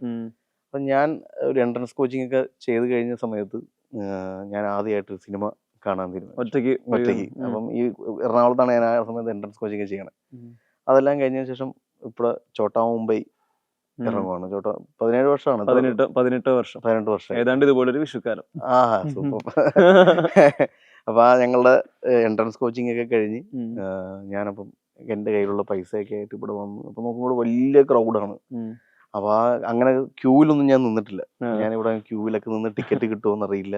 നല്ല വെയിലത്ത് നിന്ന് നല്ല വേർത്ത് കുളിച്ച് ആ ടിക്കറ്റ് എടുത്ത് ഏതാണ്ട് ഇവിടെ വന്ന് കയറി ചോട്ടാ മുംബൈ കണ്ടതാണ് എനിക്ക് ഈ തിയേറ്ററിന്റെ ഓർമ്മ. അത് ഫാൻസിന്റെ ഒച്ചയും ബഹളവും കയ്യടികളും ഒക്കെ ഇടയിൽ നിന്നിട്ട് ഞാൻ ആദ്യമായിട്ടൊരു ക്രൗഡിന്റെ ഹൈ കണ്ട സിനിമ ചോട്ടാ മുംബൈ. അത് ഈ തിയേറ്ററിലാണ് കണ്ടത്. ഇവിടെ അല്ല, ഇതെല്ലാം പറയുമ്പോൾ എനിക്ക് തോന്നുന്നു എല്ലാവരുടെ ലൈഫിലും സിനിമ, എനിക്ക് തോന്നുന്നു സിനിമ ഇഷ്ടപ്പെടുന്നവരുടെ ലൈഫിൽ സിനിമ ഹിറ്റ് ചെയ്യുന്ന ഒരു മൊമെന്റ് ഉണ്ടാവും. അതായത് ഇപ്പോൾ നമുക്ക് ഇതാക്കണം കരിയർ, അല്ലെങ്കിൽ സിനിമയിൽ എന്തോ മാജിക് ഉണ്ട്, സിനിമൈസ് ഇമോഷൻ ഒക്കെ പറയാൻ പാകത്തിന് സിനിമ ഇൻഫ്ലുവൻസ് ചെയ്യുന്ന ഒരു മൊമെന്റ് ഉണ്ടാവും.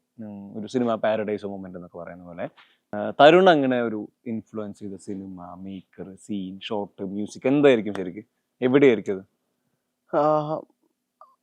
ആദ്യകാലങ്ങളിലൊക്കെ സിനിമ കാണുന്ന ഒരു എന്റർടൈൻമെന്റ് എന്നുള്ള രീതിയിലാണ് ഇത്. നമ്മളുടെ ഒരു കുറച്ചു നേരം കുടുംബമായിട്ട് ചെലവഴിക്കുന്ന ഒരു ഹാപ്പിയസ്റ്റ് മൊമെന്റ് എന്നുള്ള രീതിയിലാണ് സിനിമയെ കണ്ടുകൊണ്ടിരുന്നത്. എൻ്റെ കാഴ്ചപ്പാട് മൊത്തം മാറ്റിയത് സിനിമയിൽ വേറെ എന്തൊക്കെയോ ഉണ്ട് എന്ന് എനിക്ക് ഫീൽ ചെയ്ത് തുടങ്ങിയത് കാഴ്ച എന്ന് പറഞ്ഞ സിനിമയാണ്. പ്ലസ് സാറിൻ്റെ കാഴ്ച. അത് നമ്മൾ കാണാൻ വേണ്ടി തിയേറ്ററിൽ പോകുമ്പോൾ അതിൻ്റെ അകത്ത് എനിക്കിപ്പോഴും അതിൻ്റെ അകത്ത് മിന്നാമിനുങ്ങളൊക്കെ വെച്ചിട്ടുള്ളൊരു വിഷ്വൽ സ്പേസ് ഉണ്ട്. അതെങ്ങനെ ഉണ്ടാക്കി എന്നുള്ളൊരു ഭയങ്കര ജിജ്ഞാസ ഉണ്ടായിരുന്നു. കാരണം ആ കുട്ടി അങ്ങനെ നിൽക്കുന്ന ഒരു ഭയങ്കര ബ്യൂട്ടിഫുൾ ഫ്രെയിം. ഇപ്പോഴും നമുക്ക് കണ്ണടച്ച് കഴിഞ്ഞാൽ ആ ഫ്രെയിം കാണാം. അപ്പോൾ ആ കുട്ടിയുടെ ഒരു ഇമോഷൻ, ആ കുട്ടിക്കൊരു ഭാഷയില്ല, നമുക്ക് മനസ്സിലാവുന്നൊരു ഭാഷയല്ല, എന്നാൽ പോലും ആ കുട്ടിയുടെ ഇമോഷൻ നമുക്ക് കിട്ടുന്നു.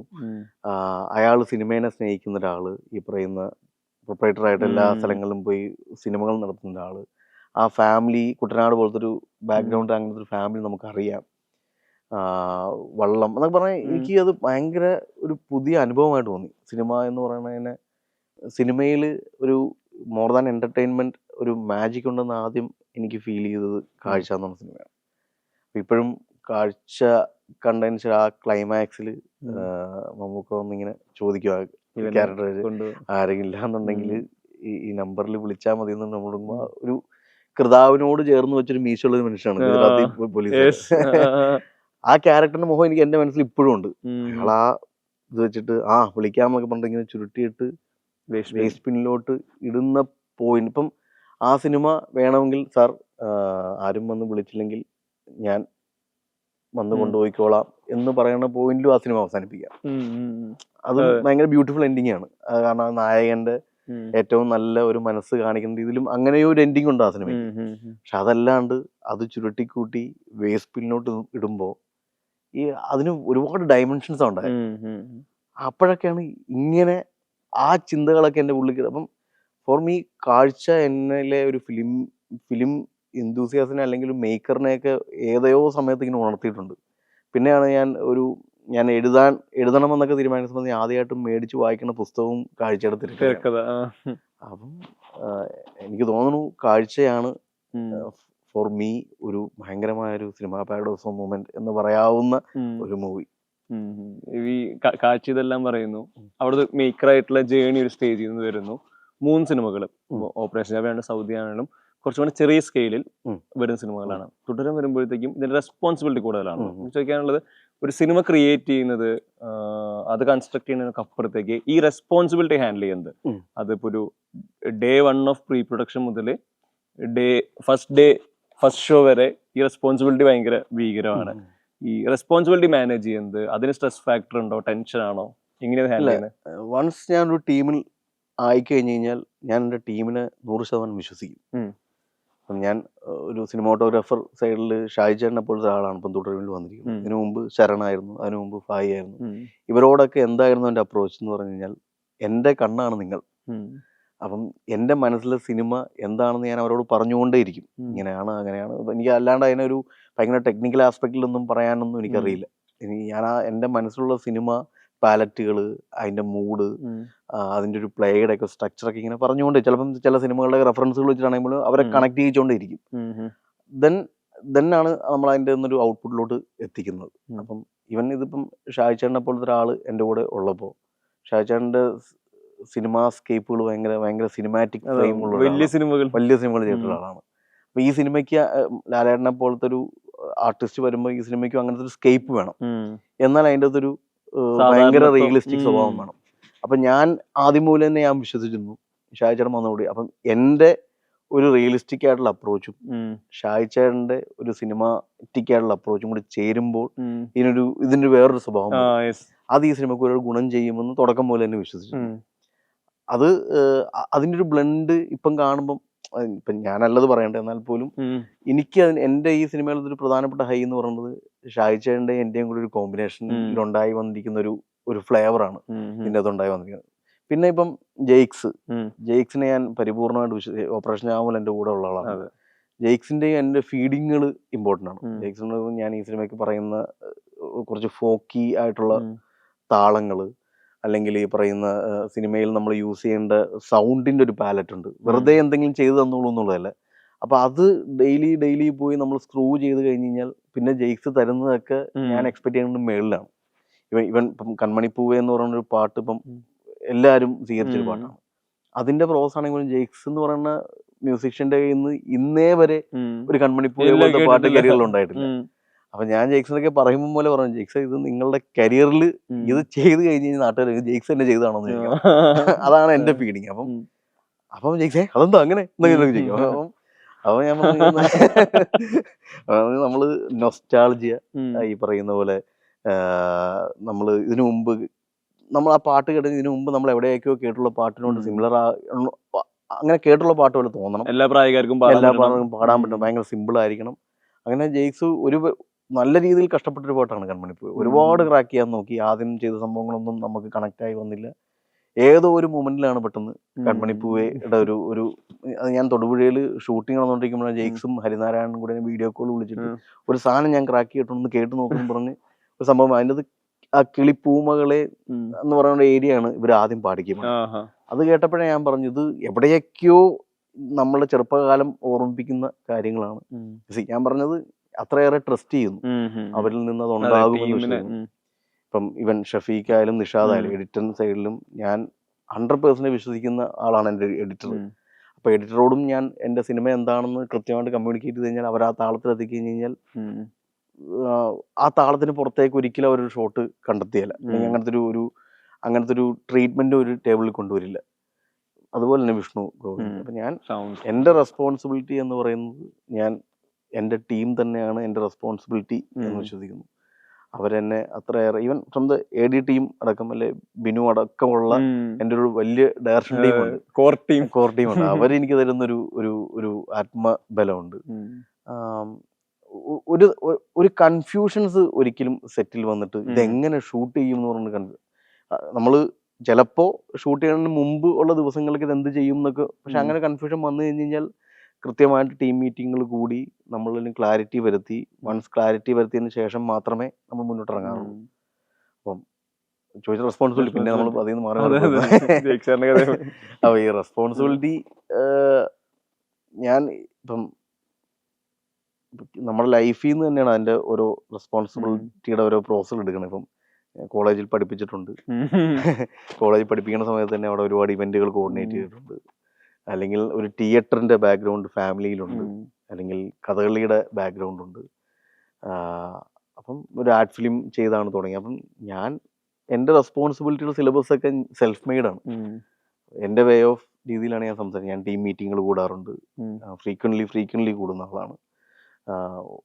ഒരു മോണിറ്ററിങ് മീറ്റിങ്ങിൽ കൂടുന്ന ആളാണ്. അപ്പം അങ്ങനെ കുറച്ചിങ്ങനെ ഒരു corporate level way of film making ഉണ്ട്. അതുപോലെ തന്നെ ഭയങ്കര ക്രിയേറ്റീവായിട്ട് എല്ലാം കൊടുക്കാറുണ്ട്. ഒരു ബ്ലെൻഡാണ് ഞാൻ. ഇതെല്ലാം പറയുമ്പോഴേ എനിക്ക് തോന്നുന്നു കൺമണി പൂവും ജയിക്സാൻ വേണ്ടി പറഞ്ഞപ്പോ ഇതിന്റെ പ്രൊമോ സോങ്ങുമായി ബന്ധപ്പെട്ട് കഴിഞ്ഞ ദിവസങ്ങളിൽ നടക്കുന്ന ചർച്ചകൾ, അതായത് എം ജി ശ്രീകുമാർ പറയുന്നു വേൽമുരുക പോലെ ഒരു പാട്ട്, ജയിക്സേട്ടൻ പറയുന്നു വേൽമുരുക പോലെയല്ല പക്ഷെ ഇവർ രണ്ടുപേരും കോമ്പിനേഷനിൽ അർമാദിക്കാൻ പറ്റുന്ന ഒരു പാട്ട്. തരുൺ പറയുന്നു ഒരു പാട്ടുണ്ട് സിനിമയിലില്ല, ഇത് പ്രൊമോ സോങ് മാത്രമാണ്. കഴിഞ്ഞ ദിവസം ഒരു പോസ്റ്റർ വരുന്നു, AI പോസ്റ്റർ വരുന്നു, തരുൺ ഷെയർ ചെയ്യുന്നു, ഇതല്ല. അതിനുശേഷം ഫേസ്ബുക്കിൽ പോസ്റ്റ് വരുന്നു, ഇതൊന്നല്ല പടത്തിന്റെ മൂഡ്, വേറൊരു പോസ്റ്റർ റിലീസ് ചെയ്യുന്നുണ്ട്. എന്താ ശരിക്കും പ്രൊമോ സോങ്, അതിന്റെ ഫോക്കസ് ഏരിയ എന്താണ്? പ്രൊമോ സോങ് ജെയ്ക്സിന്റെ എക്സൈറ്റ്മെന്റ് ആണ്. എന്റെ മൈൻഡിൽ അങ്ങനെ പ്രൊമോ സോങ് ഒന്നും ഇല്ല ഈ സിനിമയുടെ. അത് ഒരു തെറ്റായിട്ടല്ല ഞാൻ പറഞ്ഞത്. ജെയ്ക്സ് ഇങ്ങനെ ഒരു പടം ചെയ്യാൻ വന്നപ്പം തരണേ നമുക്കൊരു പ്രൊമോ സോങ് ചെയ്യേണ്ടി വരുന്നത്, എന്തോ തരണേ ഇതെന്ന് പറഞ്ഞിങ്ങനെ. അപ്പൊ ഞാൻ പറഞ്ഞു ജെയ്ക്സ് നമ്മള് അങ്ങനെ പ്രൊമോ സോങ് നമ്മളെ ഓഡിയൻസ്, അപ്പം ജെയ്ക്സ് പറയും നമ്മുടെ ഓഡിയൻസ് എന്ത് ഓഡിയൻസ്, അവർക്കറിയാം ഇത് പ്രൊമോ സോങ് ആയിട്ടും സിനിമയായിട്ടും കാണാനൊക്കെ അവർക്ക് അറിയാമെന്ന് ജെയ്ക്സ് തന്നെ പറയുന്നു. അപ്പൊ ഞാൻ ജനിതേണ്ടൊക്കെ പറയുമ്പോൾ ജനിതേണ്ടൻ പറഞ്ഞു പ്രൊമോ സോങ് ഒന്നും വേണ്ട, അത് ആളുകൾ ഇനി അത് അങ്ങനെ ഡാൻസും പരിപാടിയൊക്കെ ആയിട്ട് വരും, അപ്പം നമ്മളുടെ സിനിമ അങ്ങനെ അല്ലല്ലോ. അവസാനം ജെയ്ക്സ് പറഞ്ഞു ഞാനൊരു പരിപാടി, എൻ്റെ ഒരു ആഗ്രഹമാണ് ലാലേട്ടനെ വെച്ചിട്ട് പടം ചെയ്യാൻ പറ്റും, നമ്മളൊരു ഐറ്റം അടിച്ചില്ല എന്നുണ്ടെങ്കിൽ എനിക്ക് ഉറങ്ങാൻ പറ്റില്ല. അപ്പൊ അത് ആ ക്രിയേറ്ററിന്റെ സ്പേസ് ആണ്. ഞാൻ പറഞ്ഞത് റെസ്പോൺസിബിലിറ്റി എന്ന് പറഞ്ഞ പോലെ തന്നെ അയാളുടെ ഉള്ളിലെ ഒരു ഫയർ ആണത്. ഇപ്പം ജെയ്ക്സിനോട് പറഞ്ഞു അങ്ങനെയാണെങ്കിൽ ജെയ്ക്സ് ഒരു പാട്ട് ചെയ്തിട്ട് നമുക്കിത് ആലോചിക്കാം.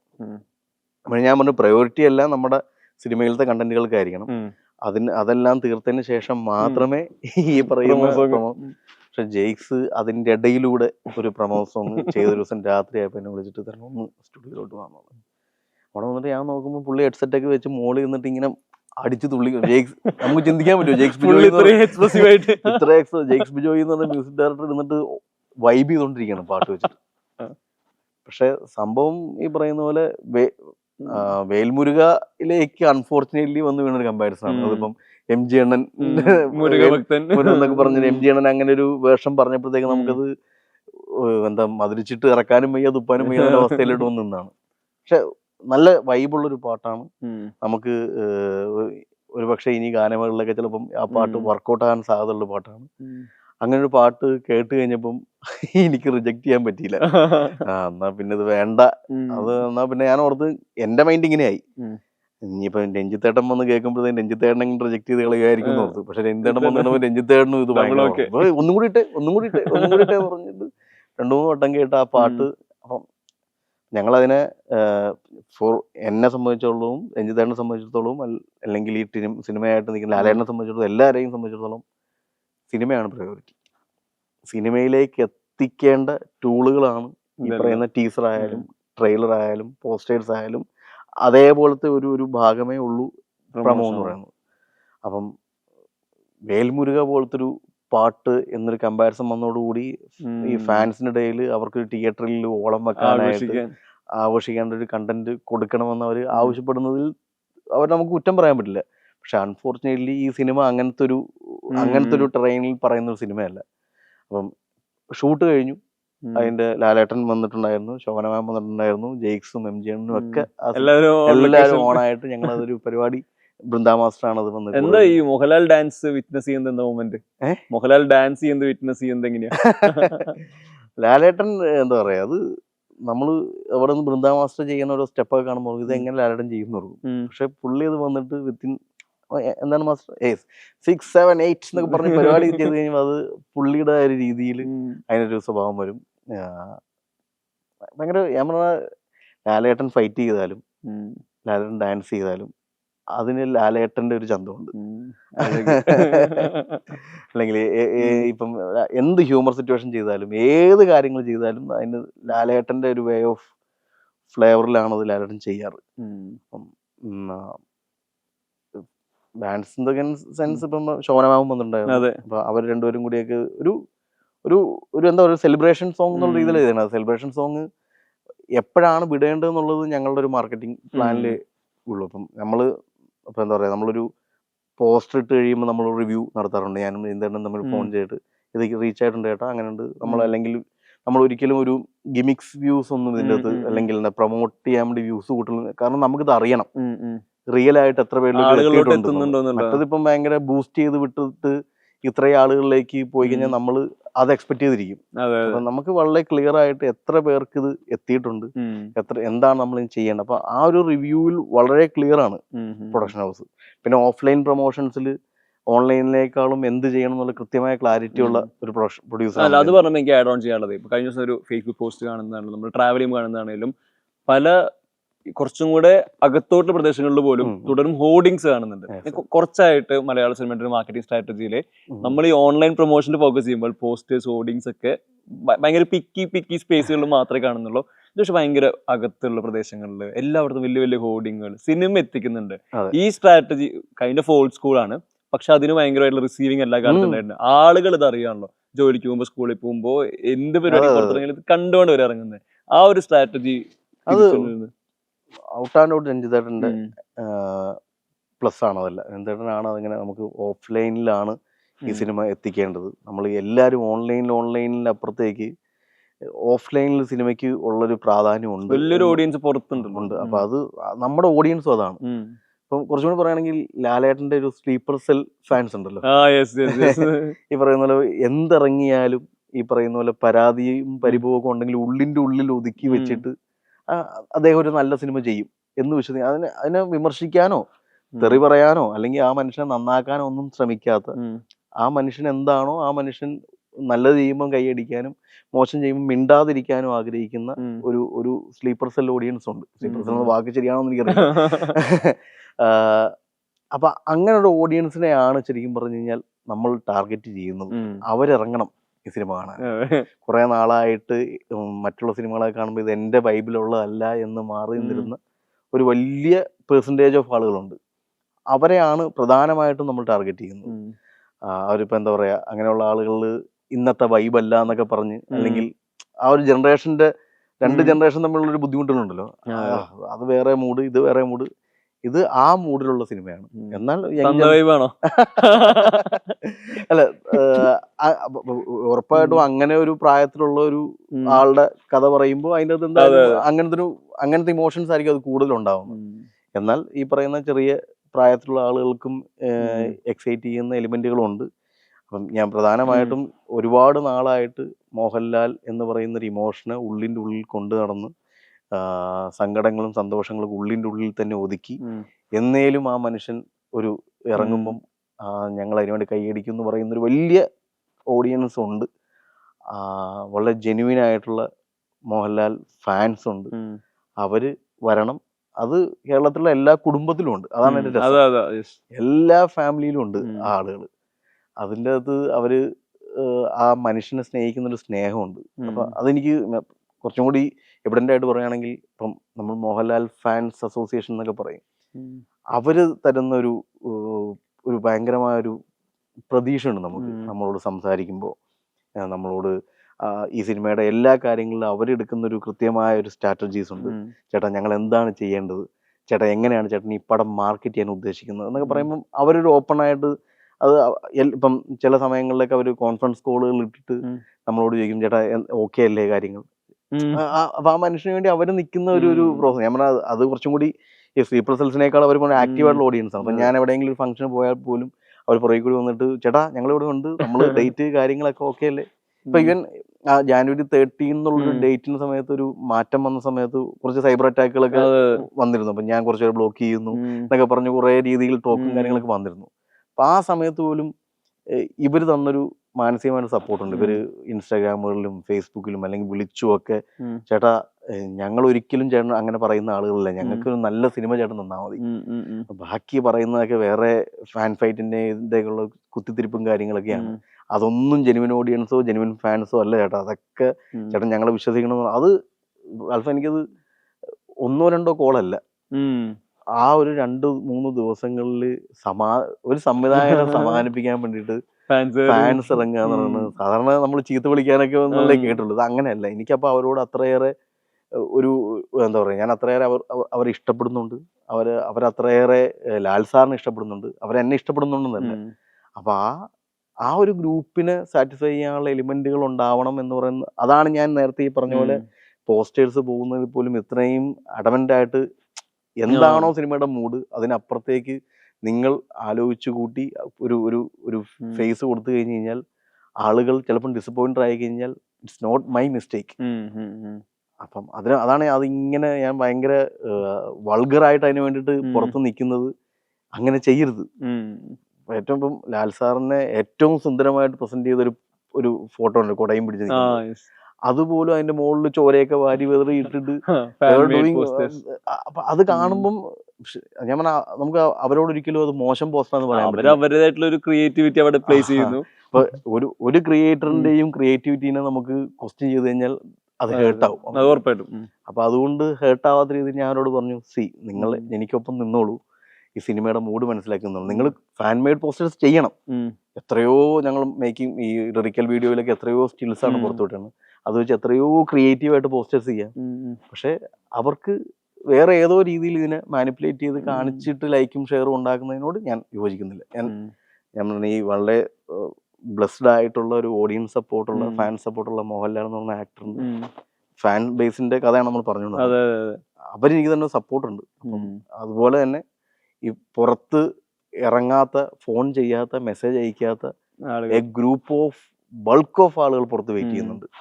അവരെയൊക്കെ തിയേറ്ററിൽ എത്തിക്കണമെന്നുണ്ടെങ്കിൽ ഈ ഓഫ്ലൈൻ പ്രൊമോഷൻസ് തന്നെയാണ് ഏറ്റവും ബെസ്റ്റ്. പിന്നെ ഇപ്പം മിൽമയുമായിട്ട് ചേർന്ന് തുടരുമിന്റെ ഒരു ക്യാമ്പയിൻ പോയി, ഗംഭീരമായൊരു ക്യാമ്പയിനാണ് അത്. അതും എന്താണ് എനിക്ക് ഐഡിയ പറഞ്ഞു, ഞാനിങ്ങനെ ഒരു മിൽമ എന്ന് പറഞ്ഞൊരു എലിമെന്റും കൂടെ ഉണ്ടല്ലോ, ഈ പറഞ്ഞ മലയാളികളോട് അത്രയും ചേർന്ന് നിൽക്കുന്ന ഒരു കാര്യമാണ്. അപ്പം മോഹൻലാലിനെ പോലെ തന്നെ ചേർന്ന് നിൽക്കുന്ന ഒരു എലിമെന്റ് ആണ് മിൽമ എന്ന് പറയുന്നത്. അപ്പൊ അത് അങ്ങനെ അതിനെ ട്യൂൺ ചെയ്ത് മാർക്കറ്റ് ചെയ്യാൻ പറ്റിയതൊക്കെ ഇതിന്റെ one of the best moments ആണ് സിനിമയുടെ. ഈ മാർക്കറ്റിംഗ് പിടിവാശികളൊക്കെ പറഞ്ഞല്ലോ, ഒരു പോസ്റ്ററും പാട്ടും ഈ ട്രെയിലർ കട്ട് കാണുന്ന സമയത്ത് ഇതിലൊരു പോയിന്റില് ഈ മഴയെ പറ്റിയുള്ള മോഹൻലാലിന്റെ ഒരു ഡയലോഗ്, അത്ര കണ്ട് ചിരിച്ചു കളിച്ച മോഹൻലാലല്ല, ഒരു മൂഡ് ഷിഫ്റ്റ് ഉണ്ട് ട്രെയിലർ കട്ടില്. നമ്മൾ ഹുക്ക് ചെയ്യുന്ന പോയിന്റും അതായിരിക്കും, സിനിമയുടെ സ്വഭാവത്തിൽ ഇങ്ങനെ ചേഞ്ച് ഉണ്ടെന്നുള്ളത്. ഒരു ജോണർ ഷിഫ്റ്റ് ഒക്കെ പോലെ അങ്ങനത്തെ ഒരു ട്രൈ കൂടെ സിനിമയുടെ പാർട്ടാണോ? അല്ല, ട്രെയിലർ എന്ത് കാണിച്ചോ അതൊക്കെ തന്നെയാണ് സിനിമ. അതിൻ്റെ അത് നമ്മൾ ഒരു പർട്ടിക്കുലർലി ആളുകളെ പറ്റിക്കാനായിട്ടൊന്നും ചെയ്തിട്ടൊന്നുമില്ല. അങ്ങനത്തെ ഇപ്പം ഓപ്പറേഷൻ ജാവ എടുത്താൽ പോലും അതൊരു സൈബർ ത്രില്ലറാണെന്ന് പറയുമ്പോഴും അതിൻ്റെ അകത്തും കുറച്ച് ഇമോഷൻസും ഈ പറയുന്ന പോലെ റൊമാൻസ് ഉണ്ട്, ഈ പറയുന്ന പോലെ കുറച്ചും കൂടി സോഷ്യൽ കമ്മിറ്റ്മെന്റ് ആയിട്ടുള്ള വിഷയം അതിൻ്റെ ഡിസ്കസ് ചെയ്യുന്നുണ്ട്. സെയിം തിങ് സൗദി വെള്ളക്കയിലും ഒരു ഇമോഷണൽ ഡ്രാമ എന്നാണ് സൗദി വെള്ളക്കൻ എല്ലാവരും പറയുന്നത്. പക്ഷെ അതൊരു പ്രോപ്പർ കോഡ് ഡ്രാമയാണ്. അതൊരു ബ്ലാക്ക് ഹ്യൂമറിന്റെ അംശമുള്ള ഒരു കോഡ് ഡ്രാമ, സറ്റയറിക്കലാണ്, ലൈഫുള്ളൊരു സിനിമയാണ്, കുറച്ചും കൂടി റിയലിസ്റ്റിക് അപ്രോച്ചുള്ള സിനിമയാണ്. അപ്പം മൾട്ടി ജോണേഴ്സ് ട്രൈ ചെയ്യുക എന്നുള്ളത് എൻ്റെ ഒരു എക്സൈറ്റ്മെന്റ് ആണ്. എല്ലാ കഥകളിലും അത് ഇപ്പൊ ഫിലിം മേക്കിംഗ് എന്നുള്ള രീതിയിൽ തന്നെ എല്ലാ സിനിമയിലും എല്ലാ സിനിമയിലും അത് പ്ലേസ് ചെയ്യാറുണ്ട്. ഒരു ഇന്ന ജോണർ എന്ന് പറഞ്ഞ് നിന്നാൽ പോലും അതിൻ്റെ അകത്ത് ഫ്ലേവേഴ്സ് ആഡ് ചെയ്യും.